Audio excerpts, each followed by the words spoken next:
ಇದಂ ವಿಷ್ಣು ಚಕ್ರಮೇ ತ್ರೇಧಾದಿತೆ ಪದಂ ಸಮೂಢಪಸ್ಯಮಾಗಂ ಸುರೇಂ ಕಲ್ಯಾಣಾತ್ಮತಗಾತ್ರಾತ್ ಕಾಮಿಧಾರ್ಥಪ್ರದಾಯಿನೀಂ ಶ್ರೀಮದ್ ವೆಂಕಟನಾಥಾಯಾಂ ಶ್ರೀನಿವಾಸಾಯ ಮಂಗಳಂ.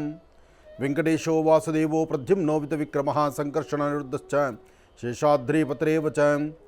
ಓಂ ನಮೋ ನಾರಾಯಣಾಯ, ಓಂ ನಮೋ ನಾರಾಯಣಾಯ, ಓಂ ನಮೋ ನಾರಾಯಣಾಯ.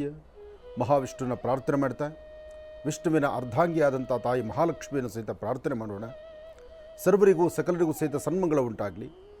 ಮಹರ್ಷಿವಾಣಿ ಕಾರ್ಯಕ್ರಮದ ಸಮಸ್ತ ವೀಕ್ಷಕ ಬಂಧುಗಳಿಗೂ ಬೆಳಗಿನ ಶುಭೋದಯಗಳು. ಒಳ್ಳೆಯದಾಗಲಿ, ಶುಭವಾಗಲಿ. ಹಾಕುವ ಪ್ರತಿ ಹೆಜ್ಜೆ ಅತ್ಯುತ್ತಮವಾದಂಥ ರೀತಿ ಸುಖ, ಸಂತೋಷ, ನೆಮ್ಮದಿಯಿಂದ ಪ್ರತಿಯೊಬ್ಬರ ಕುಟುಂಬದಲ್ಲೂ ಸಹಿತ ಒಂದು ಬಾಂಧವ್ಯ, ಬಂಧುತ್ವ ಎಂಬತಕ್ಕಂಥದ್ದು ತುಂಬಿ ತುಳುಕಲಿ. ಭಗವಂತನ ಪ್ರಾರ್ಥನೆ ಬಹಳ ಮುಖ್ಯವಾಗಿರ್ತಕ್ಕಂಥದ್ದು. ಜನ್ಮ ನಕ್ಷತ್ರಚಾರ ಪ್ರಕಾರ ಇರ್ತಕ್ಕಂತಹ ದೋಷಗಳಾಗಲಿ ಅಥವಾ ಗ್ರಹಸ್ಥಿತಿಗಳಲ್ಲಿ ಬರ್ತಕ್ಕಂಥ ದೋಷಗಳಾಗಲಿ ಯಾವುದಕ್ಕೆ ಆದರೂ ಅದು ದೈವವನ್ನೇ ನಾವು ಪ್ರಾರ್ಥನೆ ಮಾಡಬೇಕು. ಅಂತಹ ದೇವರುಗಳ ಪ್ರಾರ್ಥನೆ ಮಾಡಿದಾಗ ಶೀಘ್ರವಾಗಿ ಫಲವನ್ನು ಕಂಡುಕೊಳ್ಬಹುದು. ಸರ್ವಮಂಗಳ ಮಾಂಗಲ್ಯೇ ಶಿವೇ ಸರ್ವಾರ್ಥ ಸಾಧಿಕೆ ಶರಣ್ಯೇ ತ್ರಂಬಕೆ ಗೌರಿ ನಾರಾಯಣಿ ನಮೋಸ್ತುತೆ. ಯಾದೇವಿ ಸರ್ವಭೂತೇಷು ಮಾತೃರೂಪೇಣ ಸಂಸ್ಥಿತ ನಮಸ್ತಸ್ಸೈ ನಮಸ್ತಸ್ಸೈ ನಮಸ್ತಸ್ಸೈ ನಮೋ ನಮಃ. ಭಗವತಿ ಶ್ರೀ ಮಹಾಲಕ್ಷ್ಮೀರ ದೇವತಾಭ್ಯೋ ನಮಃ. ಹರಿಂ ಕಾರಾಸರಗರ್ಭಿದಾಂ ನಲಸಿಕಾಂ ಸೋಂ ಕ್ಲೀಂ ಕಳಾಂ ಬಿಭ್ರತಿಂ ಸವರ್ಣಾಂ ವರದಾರಣೀಂ ಚ ಪ್ರಸದಾಂ ದೌತಾಂ ತಡಿತ್ರೋಜ್ವಲಾಂ ಒಂದೇ ಪೃಷ್ಠಕಭಾಸಮಂಕುಶಿಧರಾಂ ಸೃಗ್ಭೂಷಿತಾಮುಜ್ವಲಾಂ ತ್ವಾಂ ಗೌರೀಂ ತ್ರಿಪುರಾಂ ಫರಾತ್ವರಕಳಾಂ ಶ್ರೀಚಕ್ರ ಸಂಚಾರಿಣಿ ಅಂಬಾ ಲಲಿತಾಂ ಬಾಲಾತ್ ತ್ರಿಪುರ ಸುಂದರಿ. ಭಗವತಿಯನ್ನು ಪ್ರಾರ್ಥನೆ ಮಾಡ್ತಾ ಸರ್ವರಿಗೂ ಸಕಲರಿಗೂ ಸಹಿತ ಭಗವತಿಯ ಅನುಗ್ರಹ ಉಂಟಾಗಲಿ. ಸರ್ವಮಂಗಳೆಯ ಅನುಗ್ರಹ ಇದ್ದರೆ ತಾನು ಮಾಡುವಂತಹ ಕಾಯಕದಲ್ಲಿ ಬರ್ತಕ್ಕಂತಹ ಗ್ರಹಗಳ ದೋಷವಿದ್ದರೂ ಅಥವಾ ತಂತ್ರ ಮಂತ್ರ ಯಂತ್ರದ ದೋಷವಿದ್ದರೂ ಯಾವುದೇ ತರಹ ದೋಷಗಳಿಗಾದರೂ ಒಂದು ಪರಿಹಾರ ಅಂದರೆ ಕಲಿಯುಗದಲ್ಲಿ ನಾವು ನಿತ್ಯ ಅನುಷ್ಠಾನ, ದೇವತಾರಾಧನೆ, ದೇವತಾ ಪ್ರಾರ್ಥನೆ ಜೊತೆಗೆ ನಂಬಿಕೆ ಎಂಬತಕ್ಕಂಥದ್ದು ಬಹಳ ಮುಖ್ಯ. ಯಾವುದನ್ನಾದರೂ ನಂಬಿಕೆ ಬೇಕು, ನಂಬಬೇಕು. ಆಗೋದಿಲ್ಲ ಎಂಬತಕ್ಕಂಥದ್ದಿಲ್ಲ.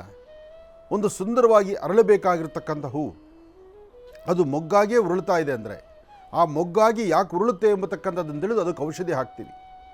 ಹಾಗೆ ಮನಸ್ಸೊಳಗಿರ್ತಕ್ಕಂಥ ಕೆಲವಷ್ಟು ನೋವುಗಳನ್ನು ಪ್ರತಿನಿತ್ಯ ಇಟ್ಕೊಂಡು ಆ ನೋವುಗಳನ್ನು ಹೇಗೆ ಬಗೆಹರಿಸ್ಕೋಬೇಕು ಎಂಬತಕ್ಕಂಥ ಚಿಂತನೆ ಮಾಡುವಾಗ ಈ ನೋವಿಗೆ ಪರಿಹಾರವೇ ಇಲ್ವೇನೋ ಎಂಬಂಥ ರೀತಿ ಆಗೋಗ್ಬಿಡುತ್ತೆ. ಆದರೆ ಆಗಲೇ ಅದಕ್ಕೆ ಪರಿಹಾರದ ಮಾರ್ಗಗಳು ಸಾಕಷ್ಟು ಕಡೆ ಓಪನ್ ಆಗಿರುತ್ತೆ, ಸಾಕಷ್ಟು ಕಡೆ ಗೊತ್ತಿರುತ್ತೆ. ಆದರೆ ಅದಕ್ಕೊಂದು ಹೆಜ್ಜೆ ಮುಂದೆ ಹಾಕಿ ಆ ಪರಿಹಾರದ ಮಾರ್ಗವನ್ನು ಹುಡುಕೊಳ್ಳುವಷ್ಟು ಮನಸ್ಸು ನಿಮ್ಮಲ್ಲಿ ಇರಬೇಕಷ್ಟೆ. ಅಲ್ಲಿ ಆ ಮನಸ್ಸಿನ ಸ್ಥಿತಿ ಎಲ್ಲವೂ ಸಹಿತ ಸುತ್ತಲೂ ಸಹಿತ ಕತ್ತಲು ಆವರಿಸಿಬಿಟ್ಟಾಗ ಯಾವುದೂ ಸಹಿತ ಕಣ್ಣಿಗೆ ಕಾಣದಂಥ ರೀತಿಯಲ್ಲಿರುತ್ತೆ. ಕೈ ಬೀಸಿ ಕರಿತಕ್ಕಂಥವರು ಸಾಕಷ್ಟು ಜನ ಇದ್ದರೂ ಯಾರೊಬ್ಬರ ಕರೆಗೂ ಓಗೊಡುವಂತಹ ಮನಸ್ಸು ನಮ್ಮದಾಗಿರೋದಿಲ್ಲ. ಅಂದರೆ ಇಲ್ಲಿ ಕರ್ಮಫಲವೂ ಹೌದು, ಜೊತೆಗೆ ಮನುಷ್ಯರ ಮನಸ್ಥಿತಿಯೂ ಹೌದು. ಹಾಗಾಗಿ ಎಂತಹದ್ದೇ ಕಷ್ಟಗಳಂತ ಬಂದಾಗ ಮೊದಲು ನಾವು ಮನಸ್ಸಲ್ಲಿ ಒಂದು ಗಟ್ಟಿ ನಿಲುವು ತಂದುಕೊಳ್ಬೇಕು. ಈ ದಿನ ಬೆಳಗಿನ ಸೂರ್ಯೋದಯ, ಸಂಜೆ ಚಂದ್ರೋದಯ, ಬೆಳಗಿನ ಸೂರ್ಯೋದಯ, ಸಂಜೆಯ ಚಂದ್ರೋದಯ, ಸೂರ್ಯ ಚಂದ್ರರ ಮಧ್ಯದಲ್ಲಿ ಇವತ್ತಿನ ಬದುಕಿದೆ. ಹಾಗಿದ್ದಾಗ ಈ ಬದುಕಲ್ಲಿ ಆಗು ಹೋಗಬೇಕಾಗಿರ್ತಕ್ಕಂಥ ಪ್ರತಿಯೊಂದು ಎಲ್ಲ ರೀತಿ ರಿವಾಜುಗಳು ಎಲ್ಲವೂ ಮೊದಲೇ ನಿರ್ಣಯ ಆಗಿರುತ್ತೆ ಅಂತ. ಆ ಮುಂಚಿತವಾಗಿ ನಿರ್ಣಯ ಆದಾಗ ನಮಗೇನಾಗಬೇಕು, ಏನು ಮಾಡಬೇಕು, ಯಾವ ಕೆಲಸ ಹೇಗಾಗಬೇಕು ಎಲ್ಲವನ್ನೂ ಭಗವತ್ ಸಂಕಲ್ಪದಂತೆ ಆಗುತ್ತೆ. ಆಯಾ ಕಾಲಕ್ಕೆ ಬರ್ತಕ್ಕಂತಹ ಗಂಡಾಂತರಗಳನ್ನು ಹೆದರಿಸಬೇಕಾದ್ದು, ಬೀಸೋದೊಣ್ಣೆ ತಪ್ಪಿಸ್ಕೊಂಡ್ರೆ 1000 ವರ್ಷ ಆಯುಷು ಅಂತಾರಲ್ಲ, ಆ ಪ್ರಕಾರವಾದಂಥ ಒಂದು ಚಿಂತನೆಯನ್ನು ನಾವು ಮಾಡಬೇಕಷ್ಟೆ. ಆದರೆ ಇದಕ್ಕೆಲ್ಲ ಮೂಲ ನಂಬಿರ್ತಕ್ಕಂತಹ ದೈವವನ್ನೇ ನಾವು ಪ್ರಾರ್ಥನೆ ಮಾಡಬೇಕು. ಪ್ರತಿಯೊಬ್ಬರು ಸಹಿತ ಮಾತಾಡುವಂತಹ ದೈವವನ್ನು ನಾವು ಹುಡುಕುವಂಥದ್ದು ಅಥವಾ ನಮಗೆ ಆ ಕಷ್ಟ ಬಂದಾಗ ಕೈ ಹಿಡಿದು ನಾನಿದ್ದೇನೆ ಅಂತ ಹೇಳುವಂಥದ್ದಲ್ಲ. ದೈವವನ್ನು ನಂಬಿದ್ರೆ ಸದಾಕಾಲ ನಮ್ಮ ಬೆನ್ನಲ್ಲೇ ನಿಂತು ಆ ಸಮಸ್ಯೆಗಳಿಗೊಂದು ಪರಿಹಾರವನ್ನು ಕಲ್ಪಿಸುವಂಥ ಅದ್ಭುತವಾದಂಥ ಒಂದು ಚಿಂತನೆ ಆಗುತ್ತೆ. ಹಾಗಾಗಿ ಸಮಸ್ಯೆ ಬಂದಾಗ ಹೆಚ್ಚು ಆಲೋಚನೆ ಮಾಡಿದರೆ ಸಮಸ್ಯೆಗೊಂದು ಪರಿಹಾರವನ್ನು ಕಂಡುಕೊಳ್ಳೋ ಮಾರ್ಗ ಹೇಗಪ್ಪ ಅಂದರೆ ಮೊದಲು ಆಲೋಚನೆಗಳಿಂದ ಹೊರಬರ್ತಕ್ಕಂಥದ್ದು. ಆಲೋಚನೆಯಿಂದ ಹೊರಬಂದು ನಿಮ್ಮ ಮನಸ್ಸಿನ ಸ್ಥಿತಿಯನ್ನು ಬೇರೊಂದು ಕಡೆ ಹರಿಬಿಟ್ರೆ ಆಗ ಇಲ್ಲಿ ಪರಿಹಾರ ಸಿಕ್ಬಿಡುತ್ತೆ.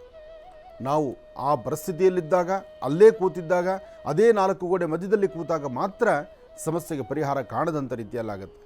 ಸಮಸ್ಯೆ ಸಾಮ್ರಾಜ್ಯದಲ್ಲಿ ಸಾಕಷ್ಟು ಬರುತ್ತೆ. ಬಂದ ಸಮಸ್ಯೆಗಳಿಗೆ ಪರಿಹಾರ ಅಲ್ಲಿಂದಲೇ ಹುಡುಕೋಬೇಕಾಗತ್ತೆ. ಅದಕ್ಕೆ ದೈವದ ಅನುಗ್ರಹ ಬೇಕಾಗತ್ತೆ. ದೇವರುಗಳ ಪ್ರಾರ್ಥನೆಯಿಂದ ಮಾತ್ರ ಎಲ್ಲವೂ ಸಾಧ್ಯವಾಗುತ್ತೆ. ಮನಸ್ಸು ಏಕಾಗ್ರತೆ, ಮನಸ್ಸಿನ ತಿಳಿಯ ವಾತಾವರಣ ಇದು ಬಹಳ ಮುಖ್ಯವಾಗಿರ್ತಕ್ಕಂತಹದ್ದು. ಹಾಗೆ ಮನುಷ್ಯರ ಜಾತಕದಲ್ಲಿ ಬರ್ತಕ್ಕಂಥ ದೋಷಗಳಿಗೆ ಆಗಿಂದಾಗಲೇ ಪರಿಹಾರವನ್ನು ಕಂಡುಕೊಳ್ಬೇಕಾದ್ದು ಧರ್ಮ.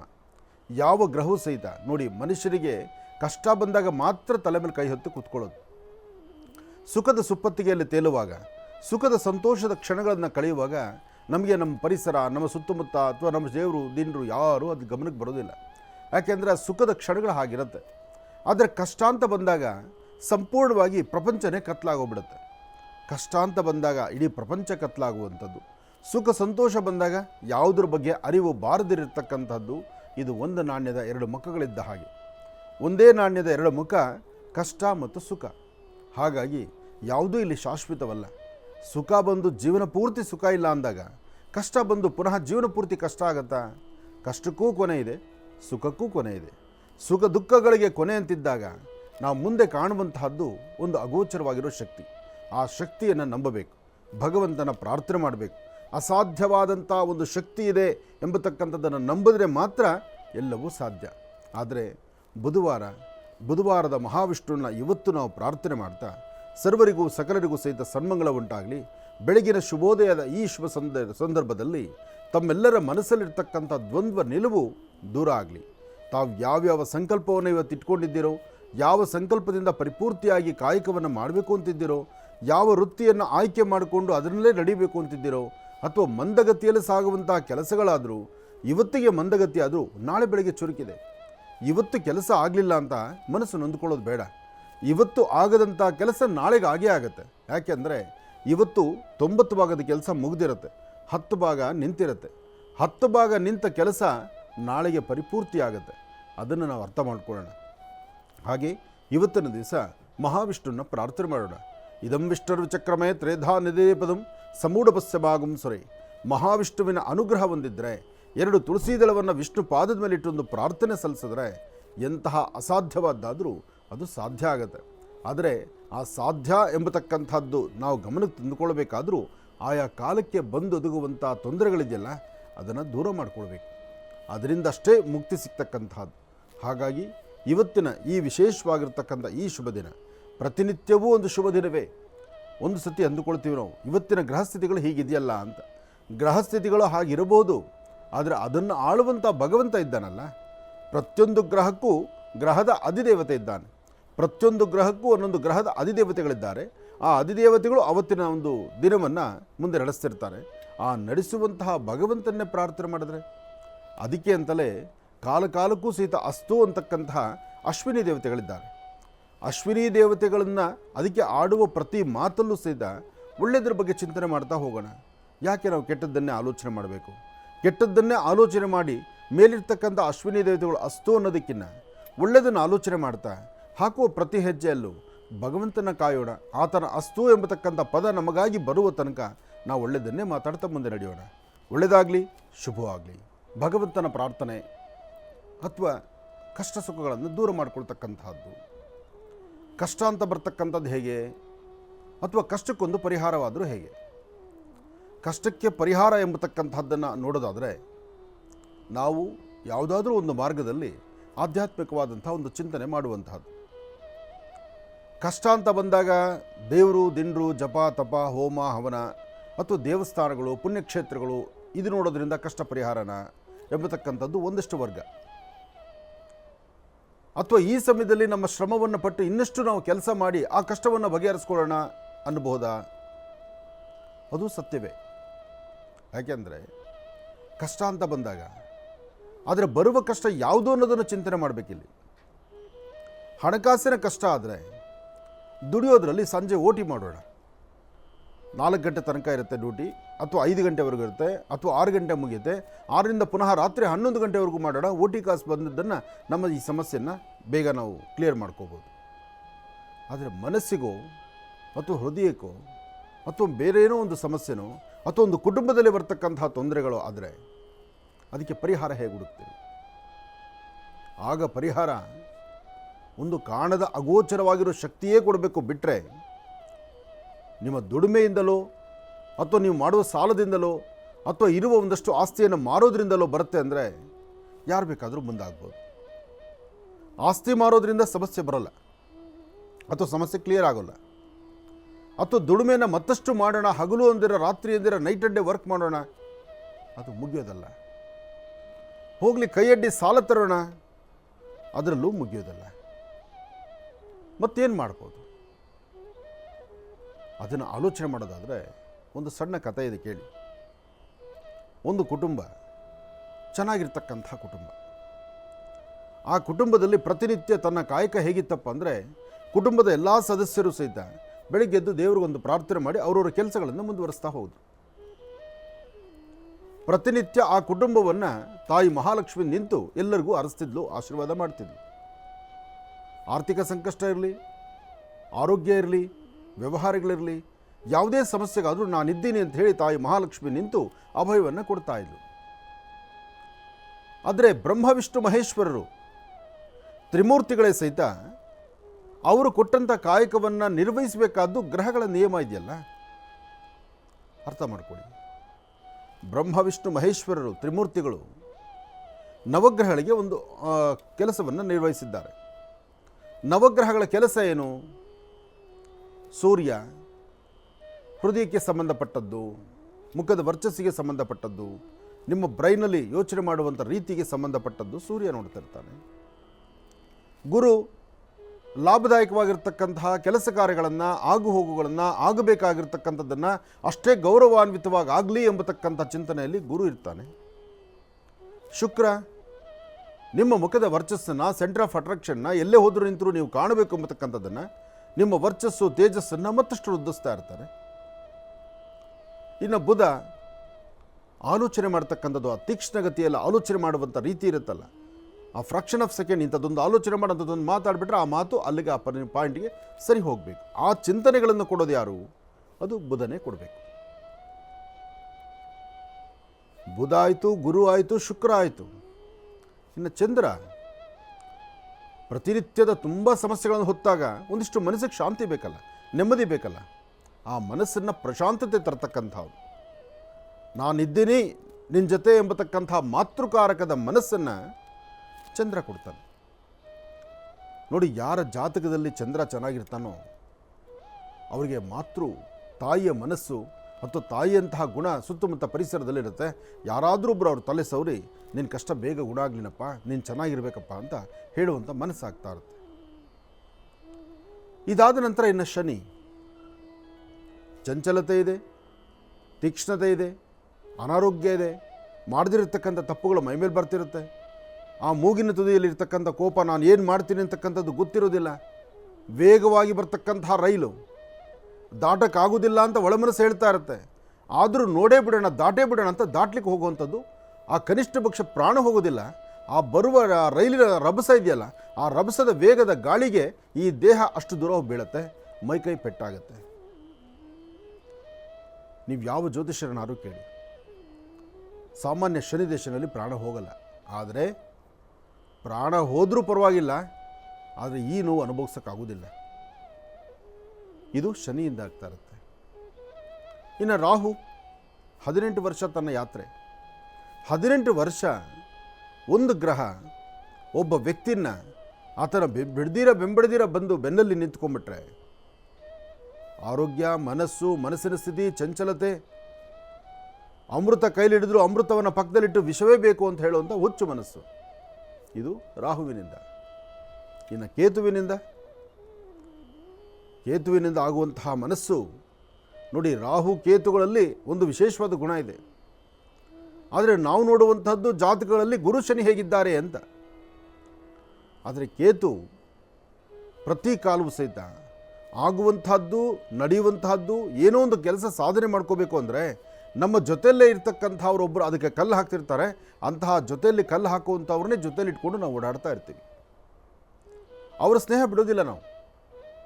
4 ಜನ ಆ ವ್ಯಕ್ತಿ ಸರಿ ಇಲ್ಲ, ನೀನು ಅವ್ರ ಜೊತೆ ಓಡಾಡಬಾರ್ದು, ಅದು ನಿನ್ನ ಜೀವನಕ್ಕೆ ಅಪಾಯ, ನಿನ್ನ ಜೀವನಕ್ಕೆ ಒಂದು ಮಾರಕ, ನಿನ್ನ ಜೀವನ ಸಂಪೂರ್ಣ ನಶಿಸುತ್ತೆ, ಹಾಳಾಗುತ್ತೆ, ನಿನ್ನ ಇಡೀ ಕುಟುಂಬ ನಾಶ ಆಗುತ್ತೆ ಅಂದ್ರೂ ಅವ್ರ ಬಗ್ಗೆ ಅಪಾರವಾದಂಥ ವಿಶ್ವಾಸ, ಕಲ್ಪನೆ, ನೆಮ್ಮದಿ, ಸುಖ ಅಲ್ಲೇ ಇದೆ ನನಗೆ ಅಂಥೇಳಿ ಅವ್ರನ್ನ ಜೊತೆಯಲ್ಲಿ ಅಂಗೈಯಲ್ಲಿ ಇಟ್ಕೊಂಡು ಮೆರೆಸುವಂಥದ್ದು ಈ ವ್ಯಕ್ತಿಯ ಮನಸ್ಸಾಗುತ್ತೆ. ಅರ್ಥ ಮಾಡ್ಕೊಳ್ಳಿ, ಇದಿಷ್ಟು ಗ್ರಹಗಳದು. ಆದರೆ ಈ ನವಗ್ರಹಗಳು ಏನೇ ಆಳ್ವಿಕೆ ಮಾಡಬೇಕಾದರೂ ಮೇಲಿರ್ತಕ್ಕಂಥ ತ್ರಿಮೂರ್ತಿಗಳ ಆರ್ಡರ್ಸಲ್ಲೇ ಇರುತ್ತೆ. ಅವ್ರು ಹೇಳಿದ್ದಾರೆ, ನಿಮ್ಮ ಕಾಯಕವನ್ನು ಚಾಚೂ ತಪ್ಪದೇರ ಅಷ್ಟೇ ಯಾಕೆ ಆರ್ಡರ್ ಮಾಡಿರ್ತಕ್ಕಂಥ ನಮ್ಮನ್ನೂ ಬಿಡಬೇಡಿ ನೀವು ಅಂತ ಹೇಳಿದ್ದಾರೆ. ಒಮ್ಮೆ ಆ ಒಂದು ವಿಚಾರವನ್ನು ಭಗವಂತ ಹೇಳಿದಾಗ ಭಗವಂತನ ಗೃಹಸ್ಥಿತಿಗಳಲ್ಲೂ ಸಹಿತ ಇವರು ಪ್ರವೇಶ ಮಾಡ್ತಾರೆ. ಇನ್ನು ಸಾಮಾನ್ಯರ ಗತಿ ಏನು ಇರಲಿ, ಇದೆಲ್ಲ ಒಂದು ಭಾಗಕ್ಕಿಡೋಣ. ಒಂದು ಕುಟುಂಬ ಸದಾಕಾಲ ತಾಯಿ ಮಹಾಲಕ್ಷ್ಮಿಯನ್ನು ಪ್ರಾರ್ಥನೆ ಮಾಡ್ತಿದ್ರು. ಯಾವ ಗ್ರಹಗಳ ಕೆಟ್ಟ ಕಣ್ಣು, ಯಾವ ಗ್ರಹಗಳ ದೃಷ್ಟಿಕೋನ ಸಹಿತ ಆ ವಾಸ್ತುಗುರದ ಮೇಲೆ ಇರಲಿಲ್ಲ. ಲಕ್ಷ್ಮಿಯ ಕಟಾಕ್ಷ ಇತ್ತು, ನೆಮ್ಮದಿ ಇತ್ತು. ಆ ಕುಟುಂಬದಲ್ಲಿದ್ದಂಥದ್ದೇನು, ಗಂಡ ಹೆಂಡತಿ, ಇಬ್ಬರು ಗಂಡು ಮಕ್ಕಳು, ಇಬ್ಬರು ಸೊಸೆಯರು, ಮದುವೆ ಆಗಿರ್ತಕ್ಕಂಥವ್ರು. ಅವರಿಷ್ಟು ಜನ ಒಂದು ಪರಿವಾರದಲ್ಲಿದ್ದರು. ತಾಯಿ ಮಹಾಲಕ್ಷ್ಮಿಯ ಕೃಪೆಗೆ ಪಾತ್ರರಾಗಿದ್ದರು. ಆದರೆ ಕಾಲಚಕ್ರ ಉರುಳುತ್ತಾ ಬಂತು. ಒಂದು ದಿನ ತಾಯಿ ಮಹಾಲಕ್ಷ್ಮಿ ಪ್ರತ್ಯಕ್ಷಳಾಗಿ, ನಿಮ್ಮ ಕುಟುಂಬಕ್ಕೆ ಇಲ್ಲಿವರೆಗೂ ನಾನು ಸಲಹಿದ್ದೇನೆ, ನಾಳೆ ಬೆಳಗಿನ ಸೂರ್ಯೋದಯ ನಿಮ್ಮ ಕುಟುಂಬದ ಪ್ರಧಾನ ಅಂದರೆ ಮನೆಯ ಹಿರಿಯರ ಜಾತಕಕ್ಕೆ ಒಂದು ಗ್ರಹದ ಒಂದಷ್ಟು ಕೃಪೆ ನಿಮ್ಮ ಮೇಲೆ ಬೀಳುತ್ತೆ. ಅದಾದ ಮೇಲೆ ನಿಮಗೆ ಮನಸ್ಸು ಬಹಳ ಚಂಚಲತೆ ಆಗುತ್ತೆ, ಇಡೀ ಕುಟುಂಬವೇ ಛಿದ್ರ ಆಗುತ್ತೆ ಅಂತ ಹೇಳ್ತಾರೆ. ಇಡೀ ಕುಟುಂಬ ಛಿದ್ರ ಆಗುವಂಥ ಮನಸ್ಸು, ಅಂತಹ ಒಂದು ದೃಷ್ಟಿಕೋನ ನಿಮ್ಮ ಮೇಲಿದೆ. ಇದು ಗ್ರಹಗಳ ವಿನಿಯೋಗ, ಇದನ್ನು ತಪ್ಪಿಸ್ಲಿಕ್ಕೆ ಆಗೋದಿಲ್ಲ ಅಂತ ಹೇಳ್ತಾರೆ. ತಾಯಿ ಹೇಳಿದಂಥ ಮಾತು ಕುಟುಂಬದ ಸದಸ್ಯರಿಗೆ ತುಂಬ ನೋವುಂಟಾಗುತ್ತೆ. ಆದರೆ ಎಲ್ಲರ ಮಧ್ಯದಲ್ಲಿ ಕುಟುಂಬದ ಹಿರಿಯರು ಒಂದು ಮಾತು ಕೇಳ್ತಾರೆ. ತಾಯಿ ಮಹಾಲಕ್ಷ್ಮಿ ಕೇಳ್ತಾಳೆ, ಇಲ್ಲಿವರೆಗೂ ನನ್ನನ್ನು ನೀವು ಆರಾಧನೆ ಮಾಡಿದ್ರಿಂದ ನಿಮ್ಮನ್ನು ನಾನು ಸಲಹಿದ್ದೇನೆ, ಸಾಕಿದ್ದೇನೆ, ನಿಮಗೆ ಬೇಕು ಬೇಡಗಳನ್ನ ನೋಡಿದ್ದೇನೆ. ಆದರೂ ನಿಮ್ಮನ್ನು ಬಿಟ್ಟು ಹೋಗೋಕ್ಕೆ ನನಗಿಷ್ಟ ಇಲ್ಲ. ಅಷ್ಟು ಅಚ್ಚುಕಟ್ಟಾಗಿ ಪೂಜೆ ಜಪ ತಪಗಳು ಮಾಡಿದ್ದೀರಿ, ನನ್ನ ಮನಸ್ಸನ್ನು ನಾನು ವೆಚ್ಚಿಸಿದ್ದೀರಿ. ನಿಮಗೇನು ವರ ಬೇಕು ಕೇಳ್ಕೊಳ್ಳಿ, ನೀವು ಕೇಳಿದಂತಹ ವರವನ್ನು ನಾನು ಕೊಡ್ತೇನೆ. ನಿಮಗೆ ಸಿರಿ ಸಂಪತ್ತು ಬೇಕಾ, ಆರೋಗ್ಯ ಬೇಕಾ, ಅಥವಾ ಐಶ್ವರ್ಯ ಬೇಕಾ, ಅಥವಾ ನೀವೆಲ್ಲರೂ ಸಹಿತ ಒಟ್ಟು ಕುಟುಂಬದಲ್ಲಿರುವಂತಹದ್ದು ಬೇಕಾ? ಇದನ್ನು ಕೇಳಿ ಅಂದರೆ ಆ ಕುಟುಂಬದ ಹಿರಿಯರು ಒಬ್ಬರ ಮುಖ ಒಬ್ಬರು ನೋಡಿಕೊಂಡು ತಾಯಿ ಮಹಾಲಕ್ಷ್ಮಿಯನ್ನು ಭಕ್ತಿ ಶ್ರದ್ಧೆಗಳಿಂದ, ಅಮ್ಮ ಏನೇ ಸಮಸ್ಯೆ ಬರಲಿ ನಮ್ಮ ಕುಟುಂಬ ಒಂದಾಗಿರುವ ತರಹ ನಮಗೆ ಅನುಗ್ರಹಿಸಮ್ಮ ಅಂತ ಹೇಳ್ತಾರೆ. ಏನೇ ಸಮಸ್ಯೆ ಬರಲಿ ನಮ್ಮ ಕುಟುಂಬ ಅನ್ಯೋನ್ಯವಾಗಿರುವಂಗೆ ನೀನು ಅನುಗ್ರಹಿಸು ತಾಯಿ ಅಂತ ಹೇಳ್ತಾರೆ. ಆ ಕುಟುಂಬದ ಎಲ್ಲ ಸದಸ್ಯರು ಸಿದ್ಧ ಇದೇ ಮಾತನ್ನು ಒಬ್ಬರ ಮುಖ ಒಬ್ಬರು ನೋಡ್ಕೊಂಡು ಹೇಳುವಾಗ ತಾಯಿ ಮಹಾಲಕ್ಷ್ಮಿ ತಥಾಸ್ತು ಅಂತ ಹೇಳ್ತಾಳೆ. ಅಂದರೆ ಸಮಸ್ಯೆ 100 ಬಂದರೂ ತುಟುಕ್ ಪಿಟಿಕ್ ಅಂದಿರ ಆ ಇಡೀ ಕುಟುಂಬ ಅದನ್ನು ಆನಂದದಿಂದ ಸ್ವೀಕರಿಸುವಂಥದ್ದಾಗುತ್ತೆ. ಆನಂದದಿಂದ ಸ್ವೀಕರಿಸುವಂಥ ಆ ಸುಂದರ ಕ್ಷಣಗಳು ಗ್ರಹದ ಆಲೋಚನೆ ಹೇಗಾಗುತ್ತೆ, ಜೊತೆಗೆ ಆ ಕುಟುಂಬಕ್ಕೆ ಬಂದ ಸಲಹೆ, ಆ ಕುಟುಂಬಕ್ಕೆ ಬಂದ ಕಷ್ಟ, ಆ ಕುಟುಂಬದಿಂದ ಪಾರದಂಥ ವಿಚಾರ ಆದರೂ ಯಾವುದು? ಕೂತ್ಕೊಳ್ಳಿ, ನಾನು ತಿಳಿಸ್ತೀನಿ. ತಾಯಿ ಮಹಾಲಕ್ಷ್ಮಿಯ ಕೃಪೆ ಅನ್ಯೋನ್ಯವಾಗಿರಲಿ, ಆರೋಗ್ಯಕರವಾದ ಚಿಂತನೆ ಇರಲಿ, ಎಲ್ಲರಲ್ಲೂ ಸಹಬಾಳತ್ವೇ ಇರಲಿ. ಈ ಚಿಂತನೆಯಲ್ಲಿ ತಾಯಿ ಮಹಾಲಕ್ಷ್ಮಿ ಆಶೀರ್ವಾದ ಮಾಡೋದು. ಆದರೆ ಆ ಕುಟುಂಬದಲ್ಲಿ ಶನಿ ಪ್ರವೇಶ ಆಯಿತು. ಆ ಕುಟುಂಬದ ಸದಸ್ಯರಲ್ಲಿ ಶನಿ ಪ್ರವೇಶ ಆದಾಗ ಇನ್ನು ಅಲ್ಲಿ ವ್ಯಾಜ್ಯಗಳು, ಗಲಾಟೆಗಳು, ಸಮಸ್ಯೆಗಳು, ಹೊಡೆದಾಟಗಳು, ಮನಸ್ತಾಪ, ಮನಸ್ಸು ನೆಮ್ಮದಿ ಇಲ್ದಿರತಕ್ಕಂಥದ್ದು, ಚಂಚಲತೆ ಆಗ್ತಕ್ಕಂಥದ್ದು, ಇದ್ದಕ್ಕಿದ್ದಂಗೆ ಆ ಮುಖದಲ್ಲಿ ತೋರಿಸುವಂತಹ ಆವೇಶ, ಆಕ್ರೋಶ, ಕೋಪ ನೋಡಿದ್ರೆ ಅಲ್ಲಿ ವ್ಯಾಜ್ಯ ಶುರುವಾಗಬೇಕು. ಶನಿ ಪ್ರವೇಶ ಆಯಿತು. 1 ಮಾಸ ಮುಗೀತು. 1 ಮಾಸ ಮುಗಿದ ನಂತರ ಶುರುವಾಯಿತು ಒಂದೊಂದೇ. ಆ ಶುರುವಾದಾಗ ಆ ಕುಟುಂಬದಲ್ಲಿ ಒಬ್ಬರಿಗೆ ಗ್ರಹಸ್ಥಿತಿಗಳ ವ್ಯತ್ಯಾಸ ಆದರೆ ಇಡೀ ಕುಟುಂಬವೇ ಕಲಹ ಶುರುವಾಗ್ಬಿಡತ್ತೆ. ಯಾಕೆಂದರೆ ಅಲ್ಲಿ ಅದೇ ನಡೀಬೇಕಲ್ವ. ಭಗವಂತ ಯಾರ ಜಾತಕಕ್ಕೆ ಪ್ರವೇಶ ಮಾಡಿದ್ರೂ ಆ ಪರಿಸರದಲ್ಲಿ ಏನೋ ಒಂದಷ್ಟು ಕಲಹಗಳು ಶುರುವಾಗುತ್ತೆ. ಅಂತಹ ಕಲಹ ಶುರುವಾಗುವಂಥ ಕಾಲ ಎದುರಾದಾಗ ಮನೆಯಲ್ಲಿ ಅಡುಗೆ ಮಾಡ್ತಿರ್ತಾರೆ ಹೆಣ್ಣು ಮಕ್ಕಳು. ಅತ್ತೆ ಮಂಚದ ಮೇಲೆ ಕೂತ್ಕೊಂಡು ಬೇಳೆ ಕೂಗಿದೆ ಅಂದರೆ ಬೇಳೆ ಬೆಂದಾಗಿದೆ, ಬೆಂದಂತಹ ಬೇಳೆಗೆ ಒಂದಿಷ್ಟು ಹುಳಿ ಉಪ್ಪು ಖಾರ ಹಾಕಿ ಅದನ್ನು ಅಡುಗೆ ರೆಡಿ ಮಾಡಿ ಅಂತ ಅತ್ತೆ ಹೇಳ್ತಾರೆ. ಹೇಳಿದಂಥ ಮಾತನ್ನು ಆಲಿಸಿದ ಚಿಕ್ಕ ಸೊಸೆ ಹೋಗಿ ಉಪ್ಪು ಹಾಕಿ ಅದಕ್ಕೆ ಬೇಕಾಗಿರ್ತಕ್ಕಂತಹ ಉಪ್ಪು ಖಾರ ಹಾಕಿ ರೆಡಿ ಮಾಡಿ ಕುದೀಲಿಕ್ಕೆ ಬಿಟ್ಟು ಬರ್ತಾರೆ. ಆದರೆ ಹೊರಗಡೆಯಿಂದ ಬಂದಂತಹ ದೊಡ್ಡ ಸೊಸೆ ಅದರ ರುಚಿ ನೋಡಿದಿರ ಅದಕ್ಕೆ ಮತ್ತಷ್ಟು ಉಪ್ಪು ಹಾಕಿ ಖಾರ ಹಾಕೋದಿಲ್ಲ, ಯಾಕೆಂದರೆ ಆಲ್ರೆಡಿ ಬಣ್ಣ ಬದಲಾಯಿತು, ಏನೋ ಉಪ್ಪು ಒಂದು ಹಾಕಬೇಕೇನಂತ ಉಪ್ಪು ಹಾಕಿ ಚೆನ್ನಾಗಿ ಕುದೀಲಿಕ್ಕೆ ಬಿಟ್ಟರು. ಮನೆಯಲ್ಲಿ ಮಾವ ಹೊರಗಡೆಯಿಂದ ಬಂದಾಯಿತು. ಮೊದಲು ಹಿಂದಿನಿಂದ ಒಂದು ಪದ್ಧತಿ ಇದೆ, ಮನೆಯಲ್ಲಿ ಯಾರು ದೊಡ್ಡವರು ಊಟ ಮಾಡಿದ್ರೆ ಅನಂತರ ಚಿಕ್ಕವ್ರಿಗೆ ಊಟ ಬಡಿಸೋದು ಒಂದು ಪದ್ಧತಿ ಹಿಂದಿತ್ತು. ಇವತ್ತು ಅವೆಲ್ಲ ಏನಿಲ್ಲ. ಇವತ್ತು ಭಿಕ್ಷುಕರ ಥರ ಕೈಯಲ್ಲಿ ತಟ್ಟೆಯಲ್ಲಿ ಹಾಕ್ಕೊಂಡು ಅವ್ರವ್ರಿಗೆ ಇಷ್ಟ ಬಂದಾಗ ಊಟ ಬಡಿಸ್ಕೊಂಡು ತಿಂದು ಅಂತ ಪರಿಸ್ಥಿತಿಗಳು ಇವತ್ತು ಬಂದುಬಿಟ್ಟಿದೆ. ಇರಲಿ, ಆದರೆ ಹಿಂದಿನ ಪದ್ಧತಿ ಮನೇಲಿ ಹಿರಿಯರು ಯಾರಿದ್ದರೋ ಅವ್ರು ಊಟ ಬಡಿಸಿ ಅವ್ರು ಊಟ ಆಗೋ ತನಕ ಅವ್ರು ಕೈ ತೊಳೆಯುವ ತನಕ ಇನ್ನೊಬ್ಬರು ಕೂತು ಊಟ ಮಾಡ್ತಿರ್ಲಿಲ್ಲ. ಅದು ಗೌರವ. ಆ ಗೌರವ ಆ ಕುಟುಂಬದಲ್ಲಿತ್ತು. ಮಾವನಿಗೆ ಮೊದಲು ಅಡುಗೆ ಬಡಿಸಿದ್ರಲ್ಲ, ಇಬ್ಬರು ಸೊಸೆಯರು ಸೇರಿ ಉಪ್ಪು ಹಾಕಿದ್ರಲ್ಲ, ಆದರೂ ಆ ಕುಟುಂಬದಲ್ಲಿ ಏನೋ ಕೈ ಜಾರಿ ಇವತ್ತು ಉಪ್ಪು ಜಾಸ್ತಿ ಬಿದ್ದಿದೆ. ನಾನು ಯಾಕೆ ಇವ್ರನ್ನ ಮಾತಾಡಬೇಕು, ಇಂತಹ ಮಾತಾಡಿ ಅವ್ರ ಮನಸ್ಸಿಗೆ ನಾನು ಯಾಕೆ ನೋಯಿಸಬೇಕು ಅಂಥೇಳಿ ಎಷ್ಟು ಬೇಕೋ ಅಷ್ಟನ್ನು ಬಲವಂತವಾಗಿ 4 ತುತ್ತು ತಿಂದು ಆತ ಕೈ ತೊಳೆದು ಎದ್ದೇಳ್ತಾನೆ. ಆತ ತಿಂದಾದ ಮೇಲೆ ಇನ್ನು ಆತನ ಧರ್ಮಪತ್ನಿ ಆಕೆ ಕೂತ್ಕೊಳ್ತಾರೆ. ಅವರು ಅದನ್ನು ಊಟ ಮಾಡ್ತಾರೆ. ನಮ್ಮ ಯಜಮಾನ್ರೆ ಹಂಗೆ ಸೈಲೆಂಟಾಗಿ ಊಟ ಮಾಡ್ಕೊಂಡು ಹೋದ್ರು. ಸೊಸೆರ ಮೇಲೋ ಮನೇಲಿ ಒಂದು ಜಗಳ ಕದನ ಯಾಕೆ ಬೇಕು? ಆ ಒಂದು ಮನಸ್ಸಲ್ಲಿಟ್ಕೊಂಡು ಅತ್ತೆ ಸಹಿತ ಉಪ್ಪು ಜಾಸ್ತಿ ಆಗಿರ್ತಕ್ಕಂಥ ಸಾಂಬಾರೋ ಹುಳಿನೋ ಅದನ್ನು ಲಕ್ಷಣವಾಗಿ ಹೊಟ್ಟೆ ತುಂಬ ತಿಂದು ಅವರು ಜಾಗ ಖಾಲಿ ಮಾಡಿದ್ರು. ಅದಾದಮೇಲೆ ದೊಡ್ಡ ಮಗ, 2ನೇ ಮಗ, ಅವರಿಬ್ಬರು ಅಣ್ಣ ತಮ್ಮಂದರು ಕೂತ್ಕೊಳ್ತಾರೆ. ಅಣ್ಣ ತಮ್ಮಂದಿರಿಬ್ಬರು ಜೊತೇಲಿ ಕೂತು ಊಟ ಮಾಡುವಾಗ ಒಬ್ಬರು ಮುಖ ಒಬ್ಬರು ನೋಡ್ತಾರೆ, ಬಿಟ್ಟರೆ ಉಪ್ಪು ಜಾಸ್ತಿ ಅಂತ ಬಾಯಿ ಬಿಟ್ಟು ಮಾತಾಡೋದಿಲ್ಲ. ಅರ್ಥ ಮಾಡ್ಕೊಳ್ಳಿ, ಉಪ್ಪು ಜಾಸ್ತಿ ಅಂತ ಇಬ್ಬರು ಗಂಡು ಮಕ್ಕಳು ಊಟ ಮಾಡಬೇಕಾದ್ರೆ ಹೇಳೋದಿಲ್ಲ. ಯಾಕೆ ಅಂದರೆ ಇವತ್ತು ಅಡುಗೆ ಮಾಡಿರ್ತಕ್ಕಂಥದ್ದು ಅತ್ತಿಗೆ ಮಾಡಿದ್ದಾಳೋ ಅಥವಾ ನಾದಿನಿ ಮಾಡಿದ್ದಾಳೋ, ಅಲ್ಲಿ ಇಬ್ಬರನ್ನು ನನ್ನ ಹೆಂಡತಿ ಅಡುಗೆ ಮಾಡಿದ್ದಾಳೋ ನಿನ್ನ ಹೆಂಡತಿ ಅಡುಗೆ ಮಾಡಿದ್ದಾಳೋ ಎಂಬತಕ್ಕಂಥ ಚಿಂತನೆ ಅವರಿಬ್ಬರು ಮುಖದಲ್ಲಿ ನೋಡಿಕೊಂಡ್ರು. ಏನೋ ಒಂದು ದಿವಸ ಹೆಚ್ಚು ಕಮ್ಮಿ ಆಗಿದೆ ಬಿಡು, ಯಾಕೆ ನಾನು ಇದ್ರ ಮಾತಾಡಿ ರೌದ್ರ ಪಡಿಸ್ಬೇಕು ಎಂಬತಕ್ಕಂಥ ಚಿಂತನೆ ಅಲ್ಲೂ ಪ್ರಾರಂಭ ಆಯಿತು. ಯಾಕೆ ರೌದ್ರ ಪಡಿಸೋಕ್ಕಾಗ್ತಾ ಇಲ್ಲ?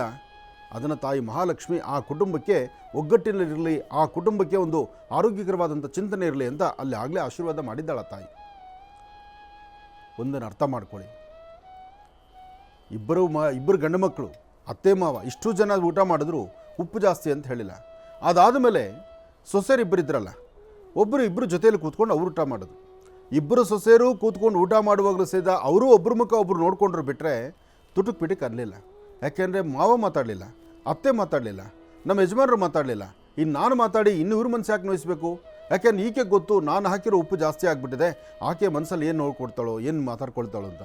ಆಕೆ ಅನ್ಕೊತಾಳೆ ನಾನು ಉಪ್ಪು ಜಾಸ್ತಿ ಹಾಕಿದ್ದೀನಿ, ಈಕೆ ಯೋಚನೆ ಮಾಡಿ ತಿಂತಾದಲ್ಲ. ಹಾಗೇನೆ ಇವಳಲ್ಲಿ ಎಂತಹ ಅದ್ಭುತವಾದ ಗುಣನಪ್ಪ, ನಮಗೆ ಜಗಳ ಬರೆಸ್ದಿರ ಒಬ್ರಿಗೊಬ್ಬರು ವೈರತ್ವ ಒಂದು ಏನೂ ಇಲ್ವಲ್ಲ, ನಾವು ಶಾಂತಿ ಇದ್ದಿದ್ದೀವಲ್ಲ ಅಂತ. ಇದೆಲ್ಲ ಆದಮೇಲೆ ಆ ಕುಟುಂಬಕ್ಕೆ ಪ್ರವೇಶ ಮಾಡಿದಂಥ ಶನಿ ಯೋಚನೆ ಮಾಡ್ತಾನೆ. ಈ ಕುಟುಂಬದಲ್ಲಿ ಕಲಹ ಉಂಟು ಮಾಡಿ, ಘರ್ಷಣೆ ಉಂಟು ಮಾಡಿ, ಆ ಕಿತ್ತಾಟ, ಆ ಒಂದು ಸಾಮಾನ್ಯಕ್ಕೆ ಶನಿ ಪ್ರವೇಶ ಆದರೆ ಇದೆಲ್ಲ ಬಂದೇ ಬರುತ್ತೆ. ಅಷ್ಟಿಲ್ದಿರ ರಾಜ ವಿಕ್ರಮಾರ್ಕ ರಾಜ್ಯವನ್ನು ಬಿಟ್ಟು ಕಾಡು ಸೇರಿ ಒಂದು ಗಾಣಿಗರ ಮನೆಯಲ್ಲಿ ಎಣ್ಣೆ ತೆಗೆಯುವಂತಹ ಒಂದು ಕುಟುಂಬದಲ್ಲಿ ಅಲ್ಲಿ ಕೆಲಸ ಮಾಡಿ 2 ಕಾಲುಗಳಿಲ್ದಿರ ಒಂದು ಮೂಲೆಯಲ್ಲಿ ಕೂತ್ಕೊಂಡು ಗೋಡೆ ಮೇಲಿರ್ತಕ್ಕಂಥ ಹಂಸಪಕ್ಷಿ ಬಂದು ಮುತ್ತಿನ ಹಾರವನ್ನು ತೆಗೆದುಕೊಂಡು ಹೋಗ್ತಕ್ಕಂಥದ್ದನ್ನು ಕಣ್ಣಲ್ಲಿ ಕಂಡರೂ ಸತ್ಯ ನಂಬುವಂಥದ್ದಲ್ವಲ್ಲ. ಇದೆಲ್ಲ ಶನಿ ಪ್ರಭಾವ. ಹಾಗೆ ಈ ಕುಟುಂಬಕ್ಕೂ ಸಹಿತ ಶನಿ ಪರೀಕ್ಷೆ ಮಾಡಿದಂಥದ್ದನ್ನು, ಲವಣ ಉಪ್ಪು ಜಾಸ್ತಿ ಆದರೆ, ಒಂದು ಕಲ್ಲು ಉಪ್ಪು ಜಾಸ್ತಿ ಆದರೂ ಊಟ ಮಾಡೋಕ್ಕಾಗಲ್ಲ. ಆದರೆ ಯಾರೊಬ್ಬರು ತುಡುಕ್ ಪಿಟಿಕ್ ಅನ್ನಲಿಲ್ಲ. ಅಲ್ಲಿ ತಾಯಿ ಮಹಾಲಕ್ಷ್ಮಿ ಅನುಗ್ರಹ ಆಯಿತು. ತಾಯಿ ಮಹಾಲಕ್ಷ್ಮಿಯನ್ನವರು ಸಿರಿ ಸಂಪತ್ತನ್ನು ಅಥವಾ ಬೇಕು ಬೇಡಗಳನ್ನು ಬೇರೇನೋ ಅಪೇಕ್ಷೆ ಪಟ್ಟಿದ್ದರೆ ಅದನ್ನೂ ತಥಾಸ್ತು ಅಂತಿದ್ಲು. ಆದರೆ ಆ ಕುಟುಂಬ ಅಪೇಕ್ಷೆ ಪಟ್ಟಿದ್ದೇನು ಗೊತ್ತಾ? ಏನೇ ಕಷ್ಟ ಬರಲಿ, ಎಂಥ ಕಷ್ಟ ಬಂದರೂ ನಮ್ಮ ಈ ಕುಟುಂಬ ಛಿದ್ರ ಆಗಬಾರ್ದು, ಈ ಕುಟುಂಬದಲ್ಲಿ ಅನ್ಯೋನ್ಯತೆ ಬರಬೇಕು, ವಿಷ ಕುಡಿದ್ರೂ ಒಟ್ಟಿಗೆ ಕುಡಿಬೇಕು, ಅಮೃತ ಬಂದರೂ ಹೊಟ್ಟೆ ತಗೊಳ್ಬೇಕು, ಇಂತಹದ್ದನ್ನೇ ವರ ಕೊಡಮ್ಮ ಅಂತ ಆ ಕುಟುಂಬ ಕೇಳ್ಕೊಂಡಿತ್ತು. ಅದಕ್ಕೆ ಗ್ರಹಗಳು ಸಹಿತ ಅಸ್ತು ಅಂತ. ಆಗ ಶನಿಶ್ಚರ ಯೋಚನೆ ಮಾಡಿ, ಈ ಕುಟುಂಬದಲ್ಲಿ ನನ್ನ ಕೆಲಸ ತುಂಬ ಕಡಿಮೆ ಇದೆ, ಈ ಕುಟುಂಬಕ್ಕೆ ನಾನು ಏನೂ ಮಾತಾಡಲಿಕ್ಕೆ ಆಗೋದಿಲ್ಲ, ಮಾಡಲಿಕ್ಕೆ ಆಗೋದಿಲ್ಲ, ಹಾಗಾಗಿ ಈ ಕುಟುಂಬಕ್ಕೆ ತಾಯಿ ಮಹಾಲಕ್ಷ್ಮಿ ಅನುಗ್ರಹ ಇರಲಿ, ಆ ತಾಯಿ ಕೊಟ್ಟ ಒಂದು ಆಶೀರ್ವಾದನೇ ಈ ಕುಟುಂಬ ಚೆನ್ನಾಗಿ ಕಾಪಾಡಲಿ ಅಂಥೇಳಿ ತಾನು ಸಹಿತ ಬಂದ ದಾರಿಗೆ ಹೊರಟೋಗ್ತಾನೆ. ಯಾಕೆ ಇವತ್ತು ನಾನು ಈ ಮಾತು ಹೇಳಿದೆ ಅಂದರೆ, ಯಾರೊಬ್ಬರ ಕುಟುಂಬದಲ್ಲಾದರೂ ಈ ಅನ್ಯೋನ್ಯತೆ ಅಂತಕ್ಕಂಥದ್ದು ಇಲ್ಲ ಅಂದರೆ, ಬಂಧುತ್ವ ಅನ್ನೋದಿಲ್ಲ ಅಂದರೆ, ಆ ಗಟ್ಟಿಯ ಮನಸ್ಸಿಲ್ಲ ಅಂದರೆ, ಒಬ್ಬರನ್ನ ಕಂಡ್ರೆ ಒಬ್ರಿಗೆ ಆಗದಿರೋ ಹುಚ್ಚುತನವಾಗಿ ಕುಣಿತಾ ಕೂತ್ಕೊಂಡ್ರೆ ಆ ಕುಟುಂಬ ಯಾವತ್ತೂ ಚೆನ್ನಾಗಿರಲ್ಲ. ಆ ಕುಟುಂಬದಲ್ಲಿ ಬಂದದ್ದೇನೇ ಬರಲಿ, ಎಲ್ಲರಲ್ಲೂ ಒಂದು ಬಂಧುತ್ವ ಇರಲಿ, ಎಲ್ಲರ ಮುಖದಲ್ಲಿ ಮಂದಹಾಸ ಇರಲಿ, ಒಬ್ಬರ ಮುಖ ಒಬ್ಬರು ನೋಡಿದಾಗ ನಗನಗ್ತಾ ಹೋಗೋದನ್ನು ಕಲೀಲಿ. ಅದನ್ನು ಬಿಟ್ಟು ಶತ್ರುತ್ವ ಮಾಡ್ಕೊಳ್ತಕ್ಕಂಥದ್ದು, ವೈರತ್ವ ಮಾಡ್ತಕ್ಕಂಥದ್ದು, ಆವೇಶಕ್ಕೊಳಗಾಗ್ತಕ್ಕಂಥದ್ದು, ರೌದ್ರ ಆಗ್ತಕ್ಕಂಥದ್ದು ಇದೆಲ್ಲ ಆ ಕುಟುಂಬಕ್ಕೆ ಯಾವತ್ತೂ ಶೋಭೆ ತರತಕ್ಕಂಥದ್ದಲ್ಲ. ಅಂತಹ ಕುಟುಂಬಗಳು ಪ್ರತಿನಿತ್ಯ ಕಣ್ಣೀರೇ. ಜಾತಕದಲ್ಲಿ ಶನಿ ಪ್ರವೇಶ ಆದರೂ ಇಂತಹ ದೋಷಗಳಿಂದ ಮುಕ್ತರಾಗಬೇಕಾದ್ರೆ ಮನುಷ್ಯನಿಗೆ ಒಂದು ಜ್ಞಾನ ಅಂತಕ್ಕಂಥದ್ದಿದೆ. ಅದನ್ನು ಭಗವಂತ ಎಲ್ಲರಿಗೂ ದಯಪಾಲಿಸಿದ್ದಾನೆ. ಕೊಟ್ಟಂಥ ಜ್ಞಾನವನ್ನು ನಾವು ಸಮೃದ್ಧಿತನದಲ್ಲಿ ತೆಗೆದುಕೊಂಡು ಹೋದರೆ ಆ ಕುಟುಂಬ ಯಾವತ್ತೂ ಹಸನ್ಮುಖಿಯಾಗಿರುತ್ತೆ. ಇದು ಈ ಕಥೆಯ ತಾತ್ಪರ್ಯ. ಇರಲಿ, ಒಳ್ಳೆಯದಾಗಲಿ, ಶುಭವಾಗಲಿ.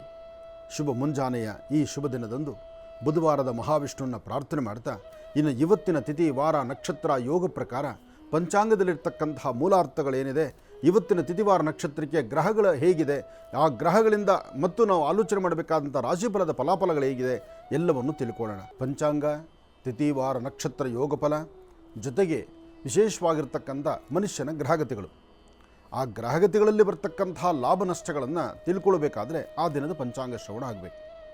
ಹಾಗಾಗಿ ಈ ಶುಭ ಮುಹೂರ್ತ, ಇವತ್ತಿನ ಕಾಲಧರ್ಮ, ಇವತ್ತು ಯಾವ್ಯಾವ ಗ್ರಹಗಳು ಎಲ್ಲೆಲ್ಲಿದೆ, ಜೊತೆಗೆ ಇವತ್ತಿನ ನಕ್ಷತ್ರವಾದರೂ ಏನು, ಇದೆಲ್ಲವನ್ನು ನೋಡುವಂಥ ಸಮಯ ಪಂಚಾಂಗ ಶ್ರವಣ.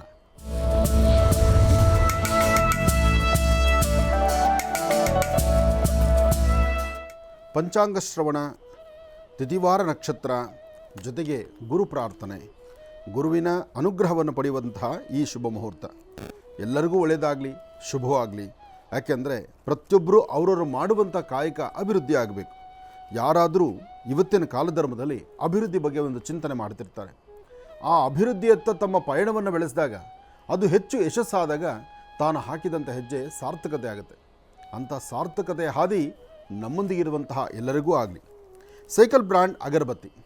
ಸೈಕಲ್ ಬ್ರ್ಯಾಂಡ್ ಅಗರಬತ್ತಿ ದೇವತಾರಾಧನೆ, ದೇವರ ಪೂಜೆ ಪುರಸ್ಕಾರಗಳು, ವಿಶೇಷವಾಗಿರ್ತಕ್ಕಂಥ ಆರಾಧನೆ, ಜಾತ್ರೆ, ಜನ್ಮೋತ್ಸವ, ರಥೋತ್ಸವ, ಯಾವುದೇ ಪೂಜಾ ಕೈಂಕರ್ಯಗಳಾದರೂ ಸುಗಂಧಭರಿತವಾಗಿರ್ತಕ್ಕಂತಹ ಸೈಕಲ್ ಬ್ರ್ಯಾಂಡ್ ಅಗರಬತ್ತಿ ಪ್ರತಿಯೊಬ್ಬರೂ ಪೂಜಾ ಗೃಹದಲ್ಲಿ ಹಚ್ಚಲೇಬೇಕಾಗಿರ್ತಕ್ಕಂಥದ್ದೇ ಸೈಕಲ್ ಬ್ರ್ಯಾಂಡ್ ಅಗರಬತ್ತಿ. ಒಳ್ಳೆಯದಾಗಲಿ. ಇನ್ನು the divine star pendant. The divine star ಪೆಂಡೆಂಟರಂತೂ ಎಲ್ಲರೂ ಈಗಾಗಲೇ ಧರಿಸ್ತಾ ಇದ್ದಾರೆ. ಅದರಿಂದ ಒಳಿತನ್ನು ಕಾಣ್ತಾ ಇದ್ದಾರೆ. ಅದ್ಭುತವಾದಂತಹ ಯೋಗ ಫಲವನ್ನು ಸಿದ್ಧಿಪಡಿಸ್ಕೊಳ್ತಿದ್ದಾರೆ. ಜಾತಕದಲ್ಲಿರ್ತಕ್ಕಂಥ ಗ್ರಹಗಳ ದೋಷವಿದ್ದರೂ ಆ ದೋಷ ಎಂಬತಕ್ಕಂಥದ್ದು 100ಕ್ಕೆ 99 ಭಾಗ ಇದ್ದರೆ ಕನಿಷ್ಠ ಪಕ್ಷ 80% ಕಡಿಮೆಯಾಗಿ ಒಂದಿಷ್ಟು ನೆಮ್ಮದಿ ಕಾಣ್ಬೋದಾ? ಅದು ದಿ ಡಿವೈನ್ ಸ್ಟಾರ್ ಪೆಂಡೆಂಟಿನಿಂದ. ಯಾಕೆಂದರೆ ಈ ಅದ್ಭುತವಾದಂಥ ರತ್ನ, ಆ ರತ್ನಕ್ಕೆ, ಆ ಒಂದು ಸ್ಟೋನ್ಗೆ, ಆ ಕಲ್ಲಿಗೆ ಅಂತಹ ಒಂದು ಗುಣವಿದೆ. ಹಾಗಾಗಿ ದಿ ಡಿವೈನ್ ಸ್ಟಾರ್ ಪೆಂಡೆಂಟ್ ಎಲ್ಲರೂ ಧರಿಸಿ ಆರೋಗ್ಯಕರವಾದಂತಹ ಚಿಂತನೆಯಿಂದ ಒಂದು ಹೆಜ್ಜೆಯನ್ನು ಮುಂದೆ ಹಾಕ್ಬೋದು.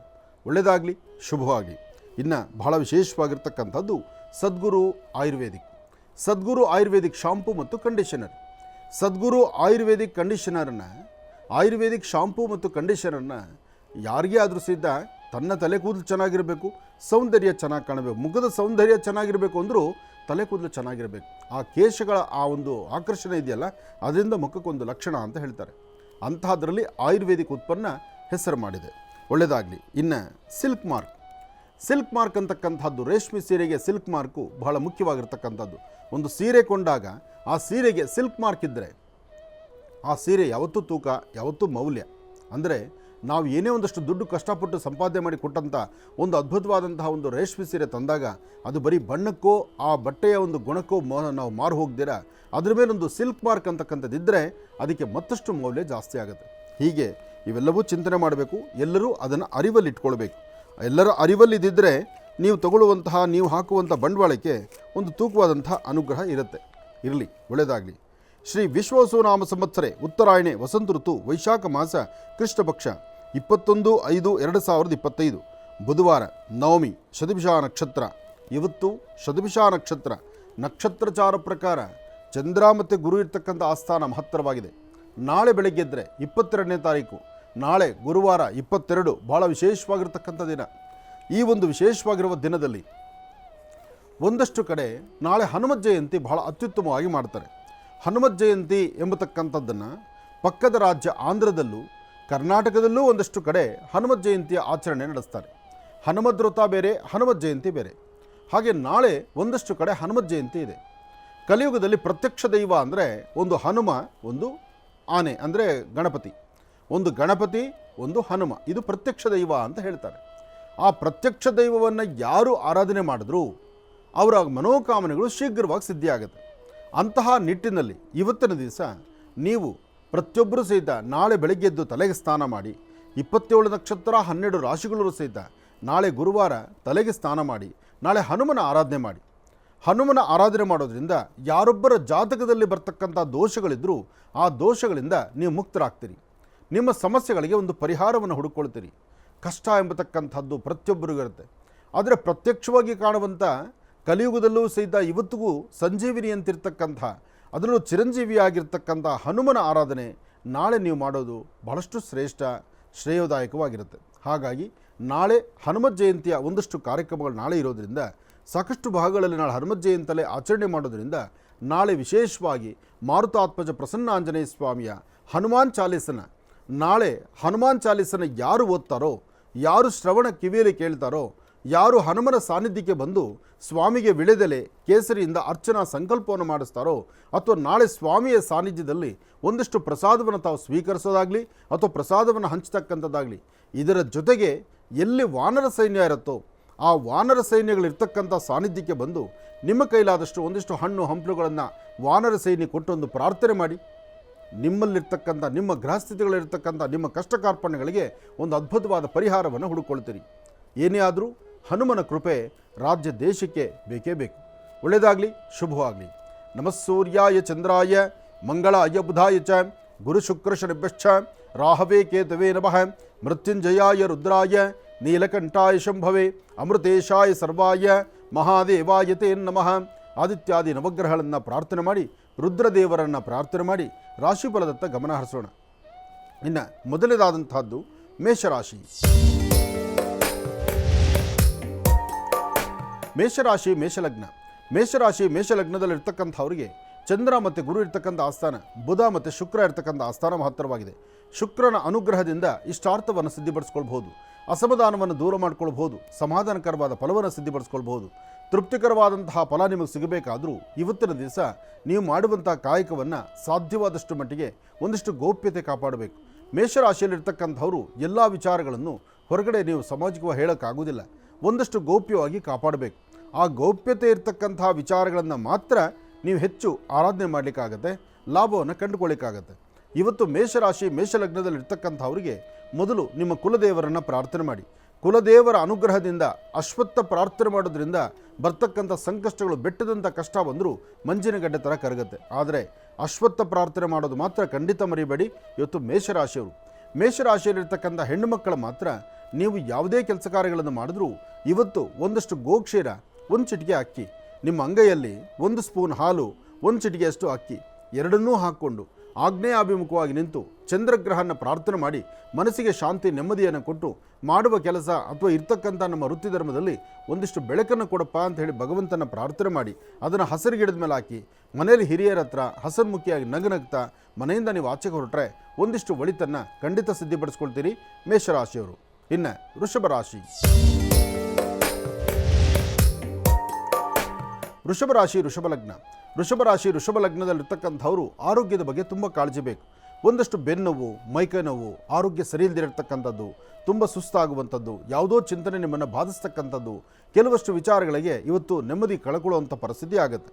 ಆದರೆ ಒಂದು ದೈವಶಕ್ತಿಯಲ್ಲಿ ಅಂದರೆ ಯಾವುದಾದ್ರೂ ಒಂದು ದೇವರ ಸಾನ್ನಿಧ್ಯಕ್ಕೆ ಬಂದು ಒಂದಷ್ಟು ತುಳಸಿಯಿಂದ ಅರ್ಚನಾ ಸಂಕಲ್ಪವನ್ನು ಮಾಡಿಸಿ ತಾಯಿ ಮಹಾಲಕ್ಷ್ಮಿಯನ್ನು ಪ್ರಾರ್ಥನೆ ಮಾಡಿ ವಯಸ್ಸಾಗಿರ್ತಕ್ಕಂಥ ಹಿರಿಯ ಮುತ್ತೈದೆಯರಿಗೆ, ವಯಸ್ಸಾಗಿರ್ತಕ್ಕಂಥ ಹಿರಿಯರ ಮುತ್ತೈದೆಯರಿರ್ತಾರಲ್ಲ ಅಂತಹವರ ಪಾದ ಮುಟ್ಟಿ ನಮಸ್ಕಾರ ಮಾಡಿ ಒಂದಿಷ್ಟು ಹಣ್ಣು ಹಂಪಲು ಏನೋ ಒಂದಿಷ್ಟು ಸಿಹಿ ಪದಾರ್ಥವೋ ಕೊಟ್ಟು ಅವರ ಆಶೀರ್ವಾದ ಪಡೆದ್ರೆ ತಾಯಿ ಮಹಾಲಕ್ಷ್ಮಿಯ ಅನುಗ್ರಹವನ್ನು ವೃಷಭ ರಾಶಿಯವರು ಸಿದ್ಧಿಪಡಿಸ್ಕೊಳ್ತೀರಿ. ವೃಷಭ ರಾಶಿ ವೃಷಭ ಲಗ್ನದಲ್ಲಿರ್ತಕ್ಕಂಥವರು ದುಡುಕಿ ಯಾರನ್ನೂ ಮಾತಾಡಬೇಡಿ, ಸಮಾಧಾನವಾಗಿರಿ, ಸ್ವಲ್ಪ ತಾಳ್ಮೆ ತಗೊಳ್ಳಿ. ನಿಮ್ಮ ಕೆಲಸದಲ್ಲಿ ಸಾಕಷ್ಟು ಶ್ರೇಯಸ್ಸಿದೆ. ಜೊತೆಗೆ ಯಾವುದೇ ಕಾಗದ ಪತ್ರಗಳಿಗೆ ಸಹಿ ಹಾಕಬೇಕಾದರೂ ಒಮ್ಮೆ ಆಲೋಚನೆ ಮಾಡಿ. ಸರಿ ತಪ್ಪುಗಳ ಸರಿಯಾದ ಚಿಂತನೆ ಇಲ್ದಿರ ನೀವು ನಡೆದರೆ ಅಲ್ಲಿ ಸಮಸ್ಯೆ ಎಂಬತಕ್ಕಂಥದ್ದು ಸಾಕಷ್ಟು ಆಗುತ್ತೆ. ಜೊತೆಗೆ ಇವತ್ತು ವೃಷಭ ರಾಶಿಯಲ್ಲಿರ್ತಕ್ಕಂಥ ಒಂದಷ್ಟು ಜನಕ್ಕೆ ನಿಮ್ಮ ಬೆನ್ನಿನ ಭಾಗ ಸಾಕಷ್ಟು ನೋವಲ್ಲಿರ್ತೀರಿ. ಹಾಗೆ ನಿಮ್ಮ ಕಾಲಿನ ಹಿಮ್ಮಡಿಗಳು ನೋವು ಬರುವಂಥದ್ದಿರುತ್ತೆ. ಹಾಗಾಗಿ ಇವತ್ತು ಆರೋಗ್ಯದಲ್ಲಿ ಸಣ್ಣ ಪುಟ್ಟ ಸಮಸ್ಯೆ ಆದ್ದರಿಂದ ಅದನ್ನು ಅಲ್ಲಿಂದಲೇ ಸರಿಪಡಿಸ್ಕೊಳ್ಬೋದು, ದೊಡ್ಡ ಸಮಸ್ಯೆ ಅಲ್ಲ. ಆದರೆ ಎಚ್ಚರಿಕೆ ಬಹಳ ಮುಖ್ಯವಾಗಿರ್ತಕ್ಕಂಥದ್ದು. ಎಚ್ಚರಿಕೆಯಿಂದ ಇರಿ, ಮನೆ ದೇವರನ್ನೇ ಪ್ರಾರ್ಥನೆ ಮಾಡಿ ನಿಮ್ಮ ಅನುಕೂಲವನ್ನು ಖಂಡಿತ ಸಿದ್ಧಿಪಡಿಸ್ಕೊಳ್ತೀರಿ. ಇನ್ನು ಮಿಥುನ ರಾಶಿ. ಮಿಥುನ ರಾಶಿ ಮಿಥುನ ಲಗ್ನ. ಮಿಥುನ ರಾಶಿ ಮಿಥುನ ಲಗ್ನದಲ್ಲಿರ್ತಕ್ಕಂಥವ್ರಿಗೆ ಬುಧ ಮತ್ತು ಚಂದ್ರ ಇರ್ತಕ್ಕಂಥ ಆಸ್ಥಾನ, ಗುರು ಮತ್ತು ಶುಕ್ರ ಇರ್ತಕ್ಕಂಥ ಆಸ್ಥಾನ ಚೆನ್ನಾಗಿದೆ. ಶುಕ್ರನ ಅನುಗ್ರಹದಿಂದ ಆರ್ಥಿಕ ಸಂಕಷ್ಟಗಳಿಂದ ಮುಕ್ತರಾಗಬಹುದು. ಫಲಾಫಲಗಳನ್ನು ಸಿದ್ಧಿಪಡಿಸ್ಕೊಳ್ಬೋದು. ಇವತ್ತು ನೀವು ಮಾಡುವಂತಹ ವ್ಯಾಪಾರ, ವ್ಯವಹಾರ, ಆರ್ಥಿಕ ಪರಿಸ್ಥಿತಿ, ಕುಟುಂಬದಲ್ಲಿ ಇರ್ತಕ್ಕಂಥ ಕಲಹಗಳು ದೂರ ಆಗುವಂಥದ್ದು, ನೆಮ್ಮದಿಯಿಂದ ಇರ್ತಕ್ಕಂಥದ್ದು, ಉದ್ಯೋಗದಲ್ಲೊಂದು ಪ್ರಗತಿ ಕಾಣ್ತಕ್ಕಂಥದ್ದು, ಯಾವುದಾದ್ರೂ ಒಂದು ಅಸಾಧ್ಯವಾದ್ದನ್ನು ಸಾಧನೆ ಮಾಡ್ಕೊಳ್ಬೇಕು ಎಂಬತಕ್ಕಂಥ ಚಿಂತನೆಯಲ್ಲಿರ್ತಕ್ಕಂಥದ್ದು, ಜೊತೆ ಎಲ್ಲದಕ್ಕಿಂತ ಮುಖ್ಯವಾಗಿ ಏನಾದರೂ ಒಂದು ಹೊಸತನವನ್ನು ಆಲೋಚನೆ ಮಾಡ್ತಕ್ಕಂಥದ್ದು. ಆ ಹೊಸತನವನ್ನು ಆಲೋಚನೆ ಮಾಡುವಂಥ ಈ ಶುಭಗಳಿಗೆ ನಿಮ್ಮಲ್ಲಿ ಸಾಕಷ್ಟು ಬದಲಾವಣೆಯನ್ನು ತಂದುಕೊಳ್ತೀರಿ. ಹಾಗೆ ಇವತ್ತು ಯಾರೇ ನಿಂದನೆ ಮಾಡಿದ್ರು, ಯಾರೇ ನಿಷ್ಠೂರ ಮಾಡತಕ್ಕಂಥ ಕ್ಷಣ ಎದುರಾದರೂ ಯಾವುದಕ್ಕೂ ನೀವು ತಲೆ ಕೆಡಿಸ್ಕೊಳ್ದಿರ ಒಂದು ಬೇವಿನ ವೃಕ್ಷದ ಸಾನ್ನಿಧ್ಯದಲ್ಲಿ ಬಂದು ಅಲ್ಲೊಂದು ದೀಪವನ್ನು ಹಚ್ಚಿ ನಮಸ್ಕಾರ ಮಾಡಿ. ಒಂದು ಬೇವಿನ ವೃಕ್ಷದ ಹತ್ರ ದೀಪ ಹಚ್ಚಿ ನಮಸ್ಕಾರ ಮಾಡಿದ್ರೆ ಮಿಥುನ ರಾಶಿಯವರು ನಿಮ್ಮಲ್ಲಿರ್ತಕ್ಕಂಥ ಕೆಲವಷ್ಟು ಸಂಕಟಗಳನ್ನು ದೂರ ಮಾಡ್ಕೊಳ್ತೀರಿ.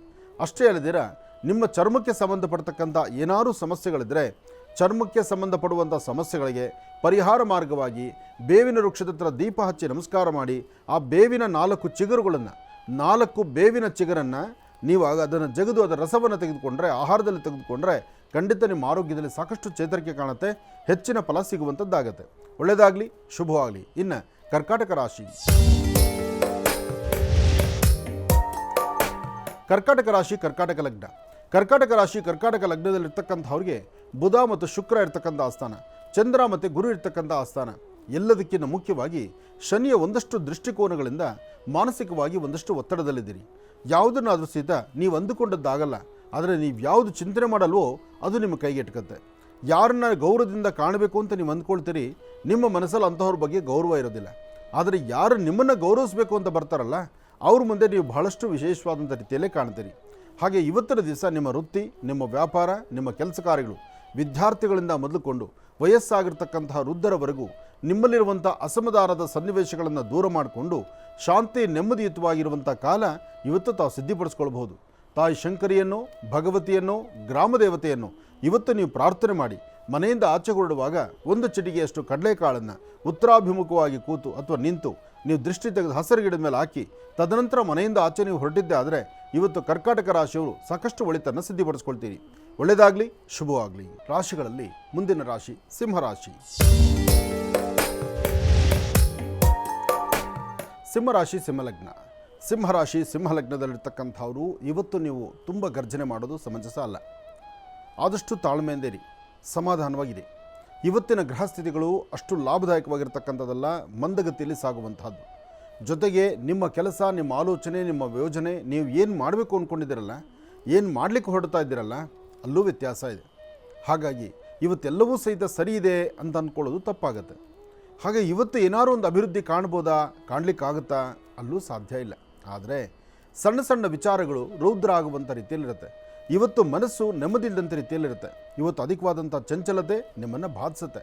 ಇವತ್ತು ಮಧ್ಯಾಹ್ನ ಸರಿಸುಮಾರು 2:20 4:15 ತನಕ, 2:20 4:15 ಮಧ್ಯದಲ್ಲಿ ಸಮಸ್ಯೆ ಎಂಬತಕ್ಕಂಥ ಸೆರಮಾಲೆ ಸಾಕಷ್ಟು ಆಗುತ್ತೆ.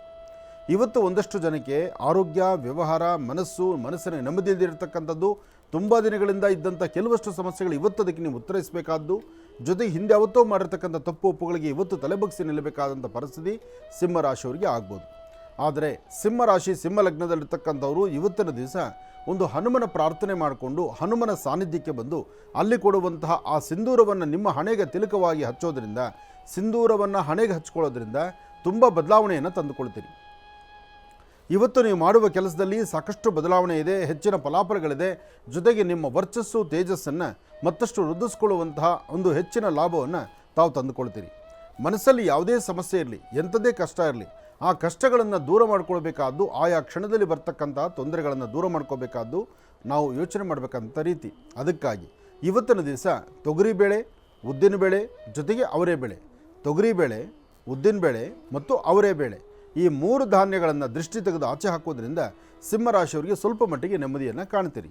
ಒಳ್ಳೆಯದಾಗಲಿ. ಇನ್ನು ಕನ್ಯಾರಾಶಿ. ಕನ್ಯಾರಾಶಿ, ಕನ್ಯಾಲಗ್ನ.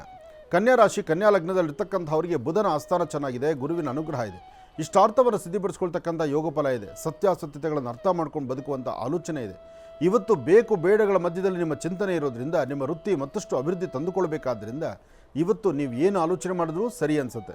ಹಾಗಾಗಿ ಇವತ್ತಿನ ದಿವಸ ಕನ್ಯಾರಾಶಿಯವರು ಧೈರ್ಯವಾಗಿ ಒಂದು ಹೆಜ್ಜೆ ಮುಂದೆ ಹಾಕ್ಬೋದು, ಫಲಗಳನ್ನು ಸಿದ್ಧಿಪಡಿಸ್ಕೊಳ್ಬೋದು. ವ್ಯಾಪಾರದ ಕಡೆ ಗಮನ ಕೊಟ್ಟಷ್ಟು ಲಾಭವೇ ಇದೆ. ಆದರೆ ವ್ಯಾಪಾರ ಮಾಡುವವರು ವೃತ್ತಿಯಲ್ಲಿ ಅಭಿವೃದ್ಧಿ ಕಾಣಬೇಕು ಅಂತವರು, ಅಥವಾ ಯಾವುದಾದ್ರು ಹೊಸದಾಗಿ ಒಂದು ಕೆಲಸ ಮಾಡಬೇಕು ಅಂತ ಚಿಂತನೆ ಮಾಡ್ತಿರ್ತಕ್ಕಂಥವ್ರು, ಅಥವಾ ಭೂಮಿಯನ್ನು ನಂಬಿ ಬದುಕಿರ್ತಕ್ಕಂಥ ರೈತ ಬಾಂಧವರು, ಅಥವಾ ರಿಯಲ್ ಎಸ್ಟೇಟ್ ಉದ್ಯಮಿಗಳು ಇಬ್ಬರಿಗೂ ಸಹಿತ ಲಾಭ ತರುವಂಥ ಈ ಶುಭ ದಿನ ಬುಧವಾರದ ಮಹಾವಿಷ್ಣುವನ್ನ ಪ್ರಾರ್ಥನೆ ಮಾಡಿ ವಿಷ್ಣು ದೇವರಿಗೆ ತುಳಸಿ ಅರ್ಚನಾ ಸಂಕಲ್ಪವನ್ನು ಮಾಡಿಸಿ ಮನೆಯಲ್ಲಿ ನಿಮ್ಮ ತಂದೆ ಪಾದ ಮುಟ್ಟಿ ನಮಸ್ಕಾರ ಮಾಡಿಕೊಂಡು ತದನಂತರ ತಾವು ಒಂದು ಹೆಜ್ಜೆ ಮುಂದೆ ಹಾಕಿದ್ರೆ ಅದರ ಫಲಾಫಲಗಳನ್ನು ಖಂಡಿತ ಸಿದ್ಧಿಪಡಿಸ್ಕೊಳ್ತೀರಿ. ಒಳ್ಳೆಯದಾಗಲಿ, ಶುಭವಾಗಲಿ. ಇನ್ನು ತುಲಾರಾಶಿ. ತುಲಾರಾಶಿ ತುಲಾಲಗ್ನ. ತುಲಾರಾಶಿ ತುಲಾಲಗ್ನದಲ್ಲಿರ್ತಕ್ಕಂಥವರು ಚಂದ್ರ ಇರ್ತಕ್ಕಂಥ ಆಸ್ಥಾನ, ಗುರು ಇರ್ತಕ್ಕಂಥ ಆಸ್ಥಾನ ಚೆನ್ನಾಗಿದೆ. ಇವತ್ತು ಪ್ರತಿನಿತ್ಯಕ್ಕೂ ಇವತ್ತಿಗೂ ಒಂದಿಷ್ಟು ಬದಲಾವಣೆ ಇದೆ. ಇವತ್ತು ಸರಿಸುಮಾರು 12 ಗಂಟೆ 11 ನಿಮಿಷದಿಂದ 4 ಗಂಟೆವರೆಗೂ ಬಹಳ ಅದ್ಭುತವಾದಂಥ ಕಾಲ.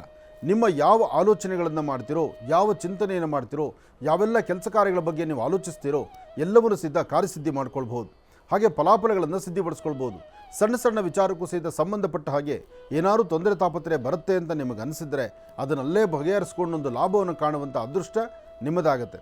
ಆದರೆ ನಿಮ್ಮ ಚಿಂತನೆಯಲ್ಲಿ ಎಲ್ಲವನ್ನೂ ಸಹಿತ ಸರಿಸಮವಾಗಿ ತಗೊಳ್ಬೇಕು. ಅಂದರೆ ಯಾವುದನ್ನೂ ಏರಿಳಿತವಾಗಿ ಆಲೋಚನೆ ಮಾಡಬಾರ್ದು, ಅಥವಾ ಯಾವುದೂ ಬೇಕು ಬೇಡಗಳಂತಕ್ಕಂಥ ಚಿಂತನೆ ಮಾಡಬಾರ್ದು. ಆಯಾ ಕ್ಷಣಕ್ಕೆ ಏನು ಬರುತ್ತೋ ಬಂದದ್ದನ್ನು ಸ್ವಾಗತಿಸಬೇಕು. ಅದನ್ನೇ ತುಲಾರಾಶಿಯವರು ಮಾಡಿದ್ರೆ ಹೆಚ್ಚಿನ ಫಲವನ್ನು ಸಿದ್ಧಿಪಡಿಸ್ಕೊಳ್ತೀರಿ.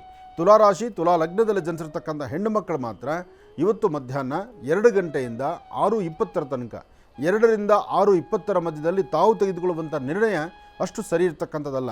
ದುಡುಕಿ ತೀರ್ಮಾನ ತಂದುಕೊಂಡು ಕಣ್ಣೀರು ಹಾಕುವಂಥ ಪರಿಸ್ಥಿತಿ ಆಗುತ್ತೆ. ಮರುಕಳಿಸುವಂತಹದ್ದು ಅಂದರೆ ಹಿಂದೆ ಯಾವತ್ತೂ ಆಗಿರ್ತಕ್ಕಂಥ ಘಟನೆಗಳನ್ನು ಮರುಕಳಿಸಿ ಕಣ್ಣೀರು ಹಾಕುವಂಥ ಪರಿಸ್ಥಿತಿಯು ಇವತ್ತು ತುಲಾರಾಶಿಯವ್ರಿಗಿದೆ. ಆದಷ್ಟು ತುಲಾರಾಶಿಯಲ್ಲಿರ್ತಕ್ಕಂಥವರು ಸ್ವಲ್ಪ ಜಾಗೃತರಾಗಿರಿ. ಯಾರೊಂದಿಗೂ ಜಗಳ ಗಲಾಟೆ ಮಾಡ್ಕೊಳ್ಬೇಡಿ. ಹೆಣ್ಣುಮಕ್ಕಳು ಆದಷ್ಟು ಮೌನದಿಂದಿದ್ದು ಈ ದಿನ ಕಳೀತಕ್ಕಂಥದ್ದು ಬಹಳ ಉತ್ತಮ. ಆದರೂ ಸೌಂದರ್ಯ ಲಹರಿ ಅಥವಾ ಮಹಾಲಕ್ಷ್ಮಿ ಅಷ್ಟೋತ್ತರ ಅಥವಾ ದೇವಿಯ ಸಹಸ್ರನಾಮ ಇಂತಹದ್ದು ದೇವಿಯ ಆರಾಧನೆ ಬಗ್ಗೆ ನಿಮ್ಮ ಚಿಂತನೆಗಳಿದ್ದರೆ ಖಂಡಿತ ಒಳ್ಳೆ ಫಲವನ್ನು ತಾವು ಸಿದ್ಧಿಪಡಿಸ್ಕೊಳ್ಬಹುದು. ಒಳ್ಳೆಯದಾಗಲಿ, ಶುಭವಾಗಲಿ. ಇನ್ನು ವೃಶ್ಚಿಕ ರಾಶಿ. ವೃಶ್ಚಿಕ ರಾಶಿ ವೃಶ್ಚಿಕ ಲಗ್ನ.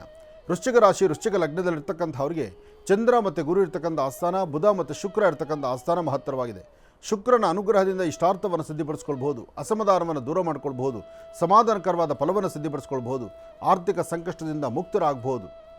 ಆದರೆ ಬೇಡವಾದಂತಹ ವಿಚಾರಗಳನ್ನು ಮನಸ್ಸಲ್ಲಿಟ್ಟುಕೊಂಡು ನೋವು ಪಡುವಂಥದ್ದಕ್ಕಿಂತ ಸಾಧ್ಯವಾದಷ್ಟು ಮಟ್ಟಿಗೆ ಸರಿಯಾದ ಸನ್ಮಾರ್ಗದಲ್ಲಿ ನಡೆದು ಒಳ್ಳೆಯ ಫಲಾಫಲಗಳನ್ನು ಸಿದ್ಧಿಪಡಿಸ್ಕೊಂಡು ನಿಮ್ಮ ಆರಾಧ್ಯ ದೇವತೆಯನ್ನು ಪ್ರಾರ್ಥನೆ ಮಾಡಿದ್ರೆ ಎಂತಹ ಸಂಕಷ್ಟಗಳಿದ್ದರೂ ಎಂತಹ ಕಷ್ಟ ಕಾರ್ಪಣ್ಯಗಳಿದ್ದರೂ ಎಲ್ಲವನ್ನು ಸಹಿತ ದೂರ ಮಾಡಿಕೊಳ್ಬೋದು.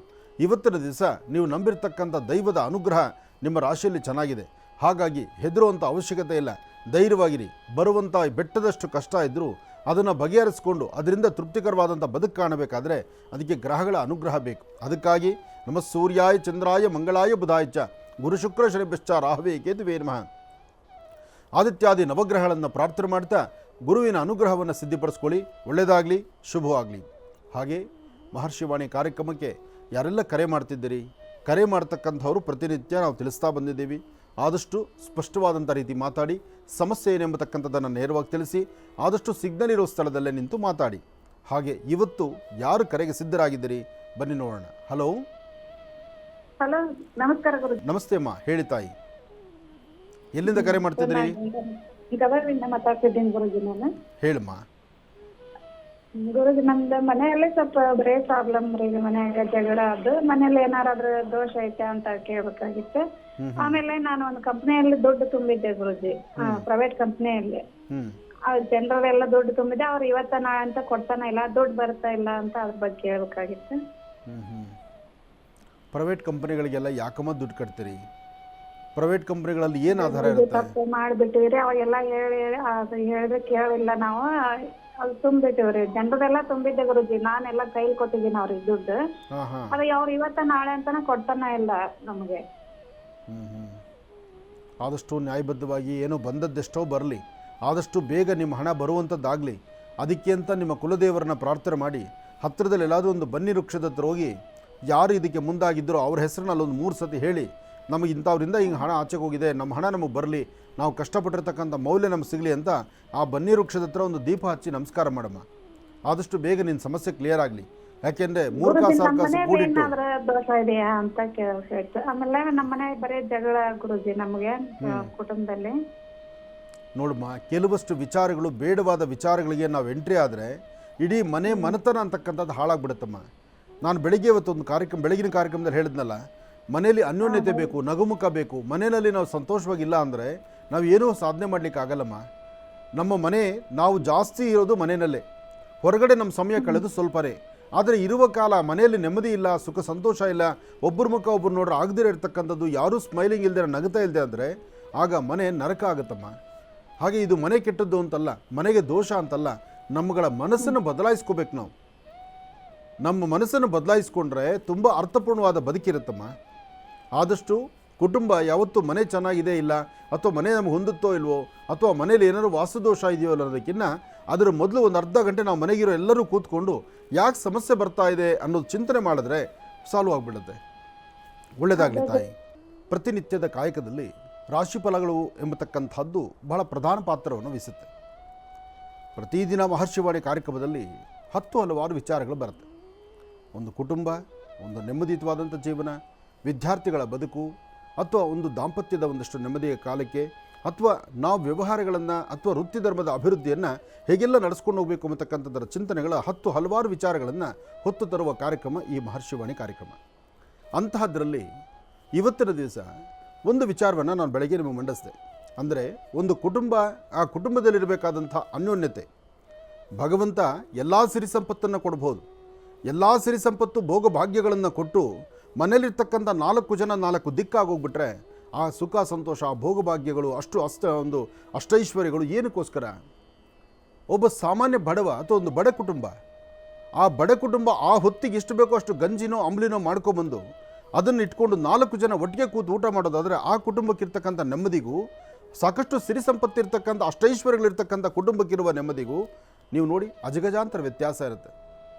ಆದರೆ ಭಗವಂತನ ಹತ್ರ ಒಂದು ಪ್ರಾರ್ಥನೆ ಮಾಡಬೇಕು. ಏನಪ್ಪ ಅಂದರೆ, ನಮ್ಮ ಕುಟುಂಬದಲ್ಲಿ, ನಮ್ಮ ಈ ವಾಸ್ತುಗೃಹದಲ್ಲಿ, ನಮ್ಮ ಕುಟುಂಬದಲ್ಲಿ ನಾವು ಎಷ್ಟು ಜನ ಇದ್ದೀವೋ ಅಷ್ಟು ಜನಕ್ಕೂ ನಗುಮುಖ ಕೊಟ್ಟು ಒಬ್ಬರನ್ನೊಬ್ಬರು ನೋಡಿ ಅನ್ಯೋನ್ಯತೆಯಿಂದ ನಗನಗ್ತಾ ಇರುವಂಥ ಕಾಲ ನಮಗಾಗ್ಲಿನಪ್ಪ, ಇದೊಂದು ಅನುಗ್ರಹ ನನ್ನ ಕೊಡು ಭಗವಂತ ಅಂತ ಪ್ರತಿನಿತ್ಯದ ಬೆಳಗಿನ ಕಾರ್ಯಕ್ರಮದಲ್ಲಿ ನಾವು ಪ್ರಾರ್ಥನೆ ಮಾಡಬೇಕು. ಇದೊಂದೇ ಸಿರಿ ಸಂಪತ್ತು. ಈ ಅಷ್ಟೈಶ್ವರ್ಯ ನಮಗೆ ಸಿಕ್ಕಿದ್ರೆ ಎಲ್ಲ ಐಶ್ವರ್ಯ ಭೋಗಭಾಗ್ಯಗಳು ನಮ್ಮ ಜೊತೆಲಿದ್ದ ಹಾಗೆ. ಇದೊಂದು ನಮ್ಮ ಹತ್ರ ಇಲ್ಲ ಅಂದರೆ ಸಿರಿ ಸಂಪತ್ತು ಅಂತಕ್ಕಂಥದ್ದಲ್ಲ. ಪ್ರತಿನಿತ್ಯ ಮನುಷ್ಯನ ಚಿನ್ನದಲ್ಲೇ ತುಲಾಭಾರ ಮಾಡಿಟ್ರು ಅವರು ನಶ್ವರನೇ, ವೇಸ್ಟ್ ಅದು. ಹೀಗೆ ವಿಚಾರಗಳು ಸಾಕಷ್ಟು ಇರುತ್ತೆ, ತಿಳ್ಕೊಳ್ಬೇಕಾದ್ದು ಸಾಕಷ್ಟು ಇರುತ್ತೆ. ಇರಲಿ, ಇದೆಲ್ಲದರ ಮಧ್ಯದಲ್ಲಿ ಇನ್ನಷ್ಟು ರಾಶಿಗಳು ಉಳಿದಿದೆಯಲ್ಲ. ಇನ್ನು ಧನುರಾಶಿ.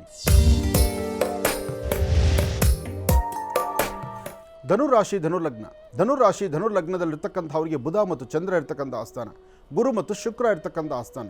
ಶುಕ್ರನ ಆಸ್ಥಾನ ಚೆನ್ನಾಗಿದೆ. ಮುಖದ ವರ್ಚಸ್ಸು, ತೇಜಸ್ಸು, ತಾವು ಮಾಡುವ ಕೆಲಸ, ತಮ್ಮ ವೃತ್ತಿ ಧರ್ಮ, ತಾವು ಏನನ್ನು ಅಂದುಕೊಂಡಿದ್ದನ್ನು ಸಾಧನೆ ಮಾಡತಕ್ಕಂಥದ್ದು, ಏನೋ ಒಂದು ಸಾಧಿಸಿದೇನಲ್ಲ ಅನ್ನೋ ಒಂದು ಸಂತೋಷ, ಆ ಹಸನ್ಮುಖಿತನ, ಇದೆಲ್ಲವೂ ನಿಮ್ಮೊಂದಿಗಿದೆ. ಅದೇ ಇವತ್ತು ಮಧ್ಯಾಹ್ನ 12ರಿಂದ 4:20 ತನಕ, 12 ಗಂಟೆಯಿಂದ 4 ಗಂಟೆ 20 ನಿಮಿಷದ ತನಕ ನಿಮ್ಮ ಆಗು ಹೋಗುಗಳು, ನಿಮ್ಮ ಬೇಕು ಬೇಡಗಳು, ನಿಮ್ಮ ಚಿಂತನೆಗಳಂತಕ್ಕಂಥದ್ದು ಸ್ವಲ್ಪ ಕನ್ಫ್ಯೂಷನ್ ತಂದಿಡುತ್ತೆ, ಮನಸ್ಸಿಗೆ ಅಸಮಾಧಾನ ತಂದಿಡುತ್ತೆ.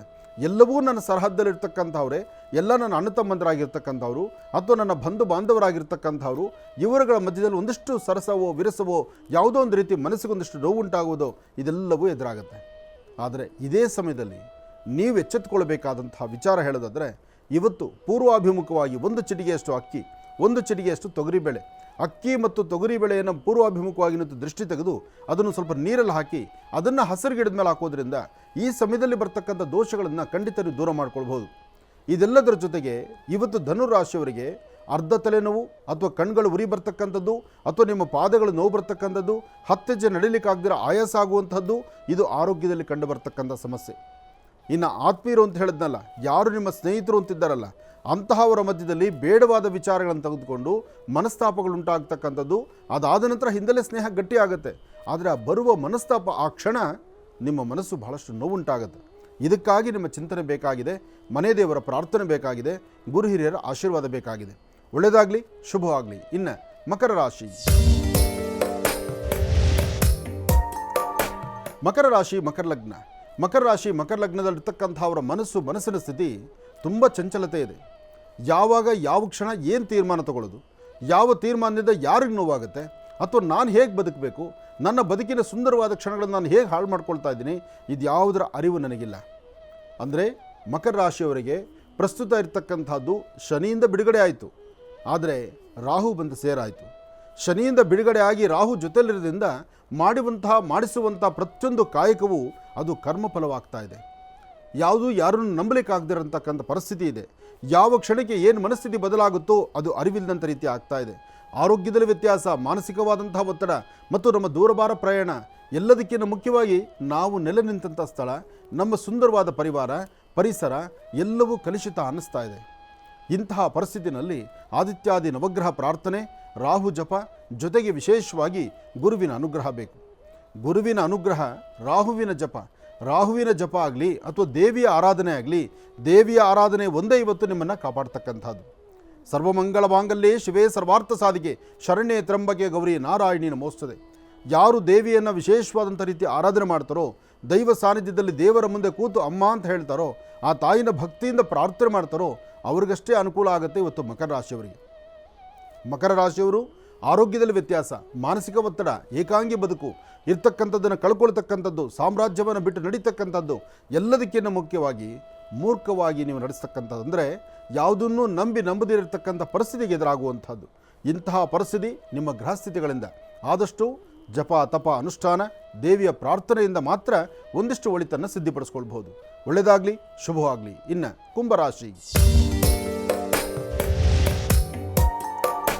ಕುಂಭರಾಶಿ ಕುಂಭಲಗ್ನದಲ್ಲಿರ್ತಕ್ಕಂಥ ಅವರಿಗೆ ಬುಧ ಮತ್ತು ಚಂದ್ರ ಇರ್ತಕ್ಕಂಥ ಆಸ್ಥಾನ, ಗುರು ಮತ್ತು ಶುಕ್ರ ಇರ್ತಕ್ಕಂಥ ಆಸ್ಥಾನ ಮಹತ್ತರವಾಗಿದೆ. ಆದರೂ ಸಮಸ್ಯೆ ಎಂಬತಕ್ಕಂಥ ಸೆರೆಮಾಲೆ ಆಯಾ ಕ್ಷಣಕ್ಕೆ ಬಂದು ಒದಗ್ತಾ ಇರುತ್ತೆ.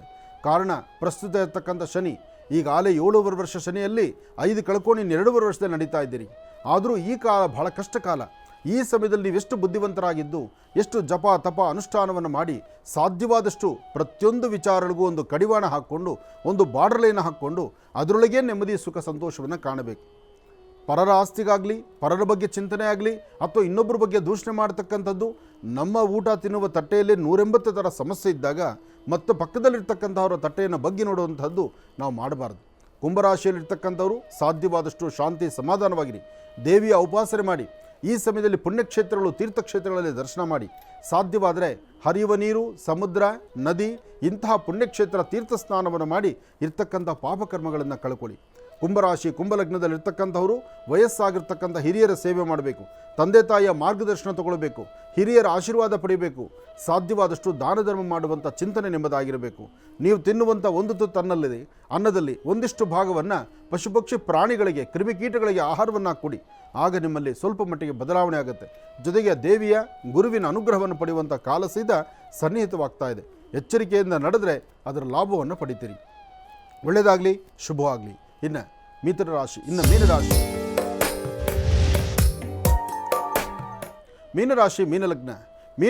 ಮೀನಲಗ್ನದಲ್ಲಿರ್ತಕ್ಕಂಥವ್ರಿಗೆ ಬುಧ ಮತ್ತು ಚಂದ್ರ ಇರ್ತಕ್ಕಂಥ ಆಸ್ಥಾನ, ಶುಕ್ರ ಮತ್ತು ಬುಧ ಇರ್ತಕ್ಕಂಥ ಆಸ್ಥಾನ ಚೆನ್ನಾಗಿದೆ. ಬುಧನ ಅನುಗ್ರಹದಿಂದ ಸ್ವಂತ ಬುದ್ಧಿ, ಸ್ವಂತ ಜ್ಞಾನ ಎಲ್ಲ ಥರದಿಂದಲೂ ಎಲ್ಲ ಕಡೆಯಿಂದಲೂ ನಿಮಗೆ ಅನುಕೂಲ ಆಗ್ಬೋದು. ಆದರೆ ನಿಮ್ಮ ಅನುಕೂಲಗಳನ್ನು ಹೇಗೆ ಸಿದ್ಧಪಡಿಸ್ಕೊಳ್ಬೇಕು, ಬರುವಂತಹ ಲಾಭವನ್ನು ಹೇಗೆ ಗಮನಿಸ್ಕೋಬೇಕು, ಎಲ್ಲದಕ್ಕಿಂತ ಮುಖ್ಯವಾಗಿ ನೀವು ಆಲೋಚನೆ ಮಾಡಬೇಕಾಗಿರತಕ್ಕಂಥದ್ದು, ನಾನು ಎಂಬತಕ್ಕಂತಹ ಮದಾಂಧರಾಗಿ ನಡೆದಿರ, ನಾವೆಲ್ಲ ಎಂಬತಕ್ಕಂಥ ಚಿಂತನೆಯಲ್ಲಿದ್ದರೆ ನಿಮ್ಮ ಭವಿಷ್ಯದಲ್ಲಿ ಬೆಳಕನ್ನು ಕಾಣ್ತೀರಿ. ಇವತ್ತಿನ ದಿವಸ ಯಾವುದೇ ಕೆಲಸ ಮಾಡಬೇಕಾದರೂ ಮಂದಗತಿಯಲ್ಲಿ ಸಾಗುವಂತಹ ದಿನ. ಅಂದರೆ ನೀವು ಅಂದುಕೊಂಡಷ್ಟು ವೇಗವಾಗಿ ನಡೀಲಿಕ್ಕೆ ಆಗೋಲ್ಲ, ಸರಿಯಾದ ಸಮಯಕ್ಕೆ ಬಂದು ಸೇರಲಿಕ್ಕೆ ಆಗೋದಿಲ್ಲ, ಅಥವಾ ಆಲೋಚನೆ ಮಾಡಿದಷ್ಟು ಕಾರ್ಯಸಿದ್ಧಿ ಆಗೋದಿಲ್ಲ. ಇವತ್ತು ಇಟ್ಟ ವಸ್ತು ಆಗಲಿ, ಕೂಡಿಟ್ಟಂಥ ಹಣ ಆಗಿರಲಿ, ಅಥವಾ ಮಾಡಬೇಕಾಗಿರ್ತಕ್ಕಂಥ ಕೆಲಸ ಆಗಿರಲಿ, ಇದರಲ್ಲಿ ಸ್ವಲ್ಪ ಅಡ್ಡಿ ಆತಂಕಗಳಂತಕ್ಕಂಥದ್ದಿದೆ. ಇದೆಲ್ಲವನ್ನು ದೂರ ಮಾಡ್ಕೋಬೇಕಾದ್ರೆ ಇವತ್ತು ನೀವು ಮಾಡಬೇಕಾದ್ದು ಮಹಾವಿಷ್ಣುವನ್ನ ಪ್ರಾರ್ಥನೆ ಮಾಡ್ತಕ್ಕಂಥದ್ದು. ವಿಷ್ಣು ದೇವರನ್ನು ಪ್ರಾರ್ಥನೆ ಮಾಡಿ, ತುಳಸಿಯಿಂದ ಅರ್ಚನಾ ಸಂಕಲ್ಪವನ್ನು ಮಾಡಿ, 2 ತುಳಸಿಯನ್ನು ವಿಷ್ಣು ಪಾದದ ಮೇಲಿಟ್ಟು ನೀವು ಪ್ರಾರ್ಥನೆ ಮಾಡಿದ್ದೆ ಆದರೆ ಬರುವ ಎಂತಹ ಬೆಟ್ಟದಷ್ಟು ಕಷ್ಟ ಸಹಿತ ಮಂಜಿನ ಗಡ್ಡೆ ಥರ ಕರಗಬಹುದು. ಒಳ್ಳೆಯದಾಗಲಿ, ಶುಭವಾಗಲಿ. ಇನ್ನು ಮಹರ್ಷಿವಾಣಿ ಕಾರ್ಯಕ್ರಮಕ್ಕೆ ಕರೆ ಮಾಡ್ತಕ್ಕಂಥವ್ರು ಸಾಕಷ್ಟು ಜನ ಇದ್ದೀರಿ. ಈಗ ಕರೆ ಮಾಡಲಿಕ್ಕಾಗಿ ಸರದಿ ಸಾಲಲ್ಲಿ ಯಾರು ನಿಂತಿದ್ದೀರಿ? ಬನ್ನಿ ನೋಡೋಣ. ಹಲೋ, ನಮಸ್ತೆ ಗುರುಜಿ. ಕೋಟಿ ನಮಸ್ಕಾರ ಗುರುಜಿ. ನಾನು ಜಯಶ್ರೀ ಹೊಸಪೇಟೆಯಿಂದ. ನಮಸ್ತೆ ತಾಯಿ. ಎಲ್ಲವೂ ಸಂಪೂರ್ಣವಾಗಿ ನೀವೇ ಮಾಹಿತಿ ಕೊಟ್ಟಿದ್ದೀರಿ. ಒಳ್ಳೆಯದಾಗಲಿ. ನಾನು ಯಾವ ಊರು ಅಂತ ಕೇಳೋಂಗಿಲ್ಲ, ನಿಮ್ಮ ಹೆಸರೇನಮ್ಮ ಅಂತ ಹೇಳೋಂಗಿಲ್ಲ, ಎರಡೂ ನೀವೇ ಹೇಳಿಬಿಟ್ಟಿದ್ದೀರಿ. ಒಳ್ಳೆಯದಾಗಲಿ, ಹೇಳಿ ತಾಯಿ. ನನ್ನ ಮಗ ಸರ್ ಅಂಗವಿಕಲನಿಗೆ 21 ವರ್ಷ ಅದಾನ ಸರ್. ಎಲ್ಲಾ ತೋರ್ಸಿನಿ ಗುರುಜಿ. ಕಾಲು ಎಲ್ಲ ಆಪರೇಷನ್ ಮಾಡ್ತೀವಿ, ಕೈ ಉಣ್ಣಾಕ ಬರಂಗಿಲ್ಲ ಅವಂಗ. ನೋಡಮ್ಮ, ಎಲ್ಲವೂ ನೀನೇ. ನೀನು ಪ್ರಾರಂಭದಲ್ಲೇ ನಿನ್ನ ಊರು, ನಿನ್ನ ಹೆಸರು ಹೇಳಿದೆ, ಅದೇ ಥರ ನಿನ್ನ ಮಗನ ಸಮಸ್ಯೆ ಹೇಳಿದೆ. ಅದೇ ಮಗನ ಪರಿಸ್ಥಿತಿ ಹೇಗಿದೆ ಅಂತಲೂ ಹೇಳ್ತಾ ಇದೆಯಾ. ಇದಾದಮೇಲೆ ಮುಂದೇನು ಅಂತಲೂ ನೀನು ಹೇಳ್ತಾ ಇದೆಯಾ. ಆ ಮುಂದೇನು ಅಂತಕ್ಕಂಥದ್ದು ನಾನು ಹೇಳೋಕ್ಕಿನ್ನ ನಿನ್ನ ಚಿಂತನೆಯಲ್ಲೇ ಬಂದ್ಬಿಡುತ್ತಲ್ಲಮ್ಮ. ಯಾಕೆಂದರೆ 4 ಮೂಲೆ ನೆಟ್ಟಿಗಿರ್ತಕ್ಕಂಥವ್ರೇ ಇಂತಹ ಪರಿಸ್ಥಿತಿಗಳಿಗೆ ಒಳಗಾಗ್ತಾ ಇರ್ತಾರೆ. ಅಂಥದ್ದು ಅವನು ಬೈ ಬರ್ತು ಹುಟ್ಟಿದಾಗಲೇ ಅವನು ಈ ಸಮಸ್ಯೆ ಹೊತ್ಕೊಂಡು ಬಂದ್ಬಿಟ್ಟಿದ್ದಾನೆ. ಏನ ಸರ್ ಆಪರೇಷನ್ ಮಾಡ್ತೀವಿ ಅಂದ್ರೆ ಕೂಸಿನ ಹಂಗೆ ತಕೊಂಡು ನಮ್ದು ಸರಿ ಸ್ವಲ್ಪ ಸಮಸ್ಯೆ ಆಗಿದ್ರಿ ಅವಂಗಿದ್ರ ಹಂಗಾಗಿ ಉಳಿದಿಲ್ಲ ಅಂದ್ರಿ ಅಲ್ಲಿ ತಗೊಂಡ್ ಅಡ್ಡಾಡಿವಿ. ಈಗಿದ್ರ ಉಣ್ಣಾಕ ಬರಲ್ಲ ಸರ್. ಹೌದಮ್ಮ, 21 ವರ್ಷದ ಮಗ ಅಂದರೆ ಎದೆ ಉದ್ದಕ್ಕೂ ಬೆಳೆದು ನಿಂತಿರ್ತಕ್ಕಂಥ ಮಗನ ಇವತ್ತು ನೀನು ಅನ್ನ ತಿನ್ನಿಸ್ಬೇಕು ಅಂದರೆ, ಇವತ್ತು ಅವನ ಸೇವೆಗಳನ್ನು ನೀನು ಮಾಡಬೇಕು ಅಂದರೆ ಇದು ನಿಂದು ಒಂಥರ ಕರ್ಮಫಲ ಅಲ್ವಮ್ಮ. ನೋಡು ಇರಲಿಮ್ಮ, ನಿನಗೆ ದೇವ್ರು ಎಲ್ಲೂ ಇಲ್ಲ ತಾಯಿ. ದೇವ್ರು ನಿನ್ನ ಮಗನ ರೂಪದಲ್ಲಿ ನಿನ್ನ ಮನೆಯಲ್ಲೇ ಇದ್ದಾನೆ. ಬಹುಶಃ ಆ ಸೇವೆ ಮಾಡಿ ಮಾಡಿ ನಿನ್ನ ದೇಹವನ್ನು ಸಹಿತ ಹಣ್ಣು ಮಾಡಿಕೊಂಡು ನೀನು ಅದರಲ್ಲಿ ಮುಕ್ತಿ ಕಾಣಬೇಕೋ ಏನೋ. ಯಾಕೆಂದರೆ 21 ವರ್ಷ ಮಗನ ಸೇವೆ ಮಾಡೋದು ಅಂದರೆ ಏನು ಹುಡುಗಾಟದ ಮಾತಾ? ಇವತ್ತಿನ ದಿವಸ ಸಾಕಷ್ಟು ಕುಟುಂಬಗಳಲ್ಲಿ ಇಂಥದ್ದನ್ನು ನೋಡ್ತಾ ಇದ್ದೀವಿ ನಾವು. ಮಕ್ಕಳು ಬೇಕು ಮಕ್ಕಳು ಬೇಕು ಮಕ್ಕಳು ಬೇಕು ಅನ್ನೋ ಅಪೇಕ್ಷೆ. ಆ ಬರುವಂತಹ ಮಕ್ಕಳು, ಹುಟ್ಟುವಂಥ ಮಕ್ಕಳು 4 ಮೂಲೆ ನೆಟ್ಟಿಗಿದ್ದರೆ ಅಥವಾ ಮಕ್ಕಳು ಆರೋಗ್ಯಕರವಾಗಿದ್ದರೆ ಒಂದು ಚಿಂತನೆ. ಆ ಹುಟ್ಟೋ ಮಕ್ಕಳು ಅಂಗವಿಕಲರಾದರೆ ಎಂತಹ ನರಕ ತಾಯಿ ಇದು. ಇರಲಿ, ಆಗಿದ್ದಾಗಿದೆ. ಆದರೆ ಇದಾಗಲಿಕ್ಕೂ ಹಿಂದೆ ಒಂದು ಕಾರಣ ಇರುತ್ತಲ್ಲ ಬಲವಾಗಿ. ಆ ಕಾರಣನೂ ನಾವು ಆಲೋಚನೆ ಮಾಡಬೇಕಲ್ಲಮ್ಮ. ನಿಮ್ಮದು ಸಂಬಂಧದಲ್ಲಿ ಮದುವೆ ಆಗಿರೋದಮ್ಮ? ಇಲ್ಲ ಸರ್, ದೂರಿನ ಸಂಬಂಧಿಕ ಸರ್. ದೂರದ ಸಂಬಂಧಿಕ. ಮತ್ತು ಹೀಗಿದ್ದ ಮೇಲೆ ಇವ್ಗೆ ಹೆಂಗೆ ಅಂಗವಿಕಲರಾದರೂ ಇತ್ತು? ಅದೇ ಸರ್, ಅದೇನೋ ಆಪರೇಷನ್ ಮಾಡಿ ತೆಗಿಬೇಕಂದಿದ್ರಿ. ಕೂಸು ದಳಸಿ ಐತಿ, ತೆಗಿಯಾಕ್ ಬರಂಗಿಲ್ಲ, ಹೆಣ್ಮಗಳು ವೀಕ್ ಅದಾಳ ಅಂದ್ರೆ ಇವ್ರು ನಮ್ಮ ಅಣ್ಣಾರ ಒಬ್ರು ಡಾಕ್ಟರ್ ಅದಾರೆ, ಅವ್ರಿದ್ರು ಇಲ್ಲ ನಾರ್ಮಲ್ ಮಾಡ್ತಾನೆ, ನಾರ್ಮಲ್ ಮಾಡಿಸಿ 3 ದಿನ ಬ್ಯಾನಿ ತಿಂದು ಆಮೇಲೆ ನಾರ್ಮಲ್ ಮಾಡ್ತಾನೆ. ನನ್ನ ಮಗ ಹುಟ್ಟ ಅನ್ಸ. ಅಲ್ಲಮ್ಮ, ಏನೇ ಆಪರೇಷನ್ ಇರಲಿ, ಏನೇ ನಾರ್ಮಲ್ ಇರಲಿ, 9 ಮಾಸಗಳು 9 ತಿಂಗಳು ತುಂಬಿತ್ತೋ ಇಲ್ವೋ? ಹ್ಞೂ ಸರ್, 10ನೇ ತಿಂಗಳ ಬಿದ್ದಿತ್ತು ಸರ್. 10 ತಿಂಗಳು ಹೋಗಾಕ್ ಬಂದಿದ್ದು ಸರ್. 10 ತಿಂಗಳು ಬೀಳಲಿಕ್ಕೆ ಅವಕಾಶ ಇಲ್ಲಮ್ಮ. ಏನಾಗಿದ್ದಾರೆ, ನಿನ್ನ ದಿನಾಂಕವನ್ನು ಸರಿಯಾದ ರೀತಿ ಇಟ್ಕೊಂಡಿರಲ್ಲ. ಹೆಣ್ಣು ಮಕ್ಕಳು ಮುಟ್ಟು ನಿಂತಂಥ ದಿನ, ಗರ್ಭಕ್ಕೆ ಮಗು ಧರಿಸಿದ ಬಂದಂಥ ದಿನ, ಆ ದಿನವನ್ನು ಸರಿಯಾದ ರೀತಿ ಕ್ಯಾಲ್ಕುಲೇಟ್ ತೊಗೊಂಡಿಲ್ಲ ನೀವು. 10 ತಿಂಗಳವರೆಗೆ ಇದು ಗಜಗರ್ಭ ಅಲ್ಲ. ಆದರೆ ವ್ಯವಸ್ಥಿತವಾಗಿ ಸರಿಯಾದ ಕೌಂಟಿಂಗಲ್ಲಿ ಇರೋದಿಲ್ಲ. ಮತ್ತು ಅಲ್ಲಿ ವೈದ್ಯರು ಅವರು ಮಾಡಿರುವಂಥ ಸಣ್ಣ ಪುಟ್ಟ ವ್ಯತ್ಯಾಸ ಇವತ್ತಿನ ದಿವಸ ಈ ಮಗು ಜೀವನ ಎಲ್ಲ ಹಿಂಗೆ ನರಕ ಅನುಭವಿಸ್ಬೇಕಾಗಿ ಬಂತಲ್ಲ. ಅಂದರೆ ಮಗುವಿನ ಪ್ರಾರಬ್ಧ ಕರ್ಮವೂ ಹಾಗೇ ಇರುತ್ತೆ. ಇಲ್ಲಿ ನೋಡಮ್ಮ, ಯಾರನ್ನೂ ದೂಷಣೆ ಮಾಡುವಂಥ ಪರಿಸ್ಥಿತಿ ಇಲ್ಲ ಇವಾಗ. ಯಾಕೆಂದರೆ 21 ವರ್ಷ ನೀನು ಅನುಭವಿಸಿರೋ ನರಕ ನಾನು ಕೂತ್ಕೊಂಡು 5 ನಿಮಿಷ ಮಾತಾಡದೆ ಮುಗಿಸೋಕ್ಕಾಗೋದೇ ಇರತಕ್ಕಂಥದ್ದು. ಆದರೂ ನಿನ್ನ ನೋವು, ನಿನ್ನ ಮಗನಲ್ಲಿರ್ತಕ್ಕಂಥ ಕಷ್ಟ ಆದಷ್ಟು ಬೇಗ ಭಗವಂತ ನಿನಗೆಲ್ಲ ಅನುಕೂಲ ಮಾಡಿಕೊಡ್ಲಿ. ಇನ್ನಾರು ನಿಗೊಂದು ನೆಮ್ಮದಿ ಸಿಗುವಂಥದ್ದಾಗಲಿ ಅಂತ ನಾನು ದೇವ್ರನ್ನ ಪ್ರಾರ್ಥನೆ ಮಾಡ್ತೀನಿ ತಾಯಿ. ಒಳ್ಳೆಯದಾಗಮ್ಮ. ಪ್ರತಿನಿತ್ಯದ ಚಿಂತನೆ, ಪ್ರತಿನಿತ್ಯದ ಕಾಯಕ, ಪ್ರತಿನಿತ್ಯದ ವಿಶೇಷತೆಗಳು. ಹಾಗೆ ರಾಜ್ಯದಾದ್ಯಂತ ಮಹರ್ಷಿ ಧರ್ಮಯಾತ್ರೆ ನಿರಂತರವಾಗಿ ನಡೀತಾ ಇರುತ್ತೆ. ಮಹರ್ಷಿ ಧರ್ಮಯಾತ್ರೆ ಎಂಬತಕ್ಕಂಥದ್ದು ಧರ್ಮ, ಸಂಸ್ಕೃತಿ, ಸಂಪ್ರದಾಯಬದ್ಧವಾದಂತಹ ಪ್ರವಚನ ನಡೆಸ್ತಕ್ಕಂಥದ್ದು. ಒಂದು ಕುಟುಂಬದಲ್ಲಿ ಬರ್ತಕ್ಕಂತಹ ಯಾವುದೇ ಸಮಸ್ಯೆಗಾದರೂ ಒಂದು ಪರಿಹಾರ ಅಂತಕ್ಕಂಥದ್ದು ಇದೆಯಲ್ಲ, ಅದು ಹಿಂದಿನ ಮಹರ್ಷಿಗಳ ಕಾಲದಿಂದ, ಋಷಿಮುನಿಗಳ ಕಾಲದಿಂದ ಬಂದಿರತಕ್ಕಂಥದ್ದು. ಇರಲಿ, ವಿಚಾರಗಳನ್ನು ಸಾಕಷ್ಟು ಇದೆ, ಮಾತಾಡ್ತಾ ಹೋಗೋಣ. ಇವತ್ತು ನಮ್ಮ ಕಾರ್ಯಕ್ರಮಕ್ಕೆ ಕರ್ನಾಟಕ ಕಾರ್ಯನಿರತ ಪತ್ರಕರ್ತರ ಧ್ವನಿ ಬಹಳ ಅದ್ಭುತವಾಗಿದೆ. ಪತ್ರಕರ್ತರ ಧ್ವನಿ ಇದು ಎಲ್ಲರೂ ಆಲಿಸಲೇಬೇಕು. ಯಾಕೆಂದರೆ ಸತ್ಯಾಸತ್ಯತೆಗಳನ್ನು, ಬೇಕು ಬೇಡಗಳನ್ನು, ಅಥವಾ ಆಗು ಹೋಗ್ತಕ್ಕಂತಹ ನ್ಯಾಯ ಅನ್ಯಾಯಗಳನ್ನು ಅದನ್ನು ಎತ್ತಿಡಿಯುವಂತಹ ಕಾಯಕ ಯಾರು ಮಾಡಬೇಕು? ಪತ್ರಿಕಾ ಮಾಧ್ಯಮದ ಮಿತ್ರರೇ ಮಾಡಬೇಕು. ಅಂತಹ ಪತ್ರಿಕಾ ಕರ್ನಾಟಕ ಕಾರ್ಯನಿರತ ಪತ್ರಕರ್ತರ ಧ್ವನಿ ಇವತ್ತು ಅಂತಹ ಅದ್ಭುತವಾದಂಥ ಒಂದು ಕಾಯಕವನ್ನು ಮಾಡ್ತಾ ಇದೆ. 3ನೇ ರಾಜ್ಯ ಸಮ್ಮೇಳನದ ಪತ್ರಕರ್ತರ ಹಬ್ಬವನ್ನು ಆಚರಣೆ ಮಾಡ್ತಾ ಇದೆ. ಈ ಆಚರಣೆ ಬಹಳ ಹಿರಿಯರು, ಸಾಕಷ್ಟು ಜನ ಪತ್ರಿಕಾ ಮಾಧ್ಯಮದ ಮಿತ್ರರಲ್ಲಿ, ಪತ್ರಿಕಾ ಮಾಧ್ಯಮದಲ್ಲಿರ್ತಕ್ಕಂಥ ಹಿರಿಯರು ಸಹಿತ ಎಲ್ಲರೂ ಸೇರಿ ಒಗ್ಗೂಡಿ ನಡೆಸ್ತಿರ್ತಕ್ಕಂಥ ಈ ಕಾರ್ಯಕ್ರಮ. ಇದರಲ್ಲಿ ನನ್ನ ಆತ್ಮೀಯರಾದಂಥ ಜಗಳೂರು ಕೃಷ್ಣಮೂರ್ತಿಯವರು, ಜಗಳೂರು ಲಕ್ಷ್ಮಣರಾಯರು. ಯಾಕೆಂದರೆ ಆಗಾಗ ಎಲ್ಲೋ ಒಂದು ಕಡೆ ಬಿರುಗಾಳಿ ಥರ ಬೀಸಿ ಬರುವಂಥವರು, ರೆಗ್ಯುಲರಾಗಿ ಬರುವಂಥವರಲ್ಲ. ಆದರೆ ಅವರ ಬರಹ ಮತ್ತು ಅವರ ಚಿಂತನೆ, ಅವರು ನಡೆಸುವಂಥ ರೀತಿ, ಅವರ ವಾಕು ಹಾಗೆ ಅದ್ಭುತವಾದಂಥದ್ದು, ಅವರ ಬರಹ ಇನ್ನಷ್ಟು ಅದ್ಭುತವಾಗಿರ್ತಕ್ಕಂಥದ್ದು. ಇವ್ರಿಗೂ ಸಹಿತ ಒಂದು ವಿಶೇಷವಾದಂತಹ ಒಂದು ಸನ್ಮಾನ ಇಲ್ಲಿದೆ. ಅದಕ್ಕೂ ಮುಖ್ಯವಾಗಿ ಕಾರ್ಯಕ್ರಮದ ಬಗ್ಗೆ ಅಲ್ಲಿನ ಕಾರ್ಯನಿರ್ವಾಹ ಮಾಡ್ತಿರ್ತಕ್ಕಂಥ ರಾಜ್ಯಾಧ್ಯಕ್ಷರು ಬಂಗ್ಲೆ ಮಲ್ಲಿಕಾರ್ಜುನರವರು ಮಾತಾಡಿ ತಾವು.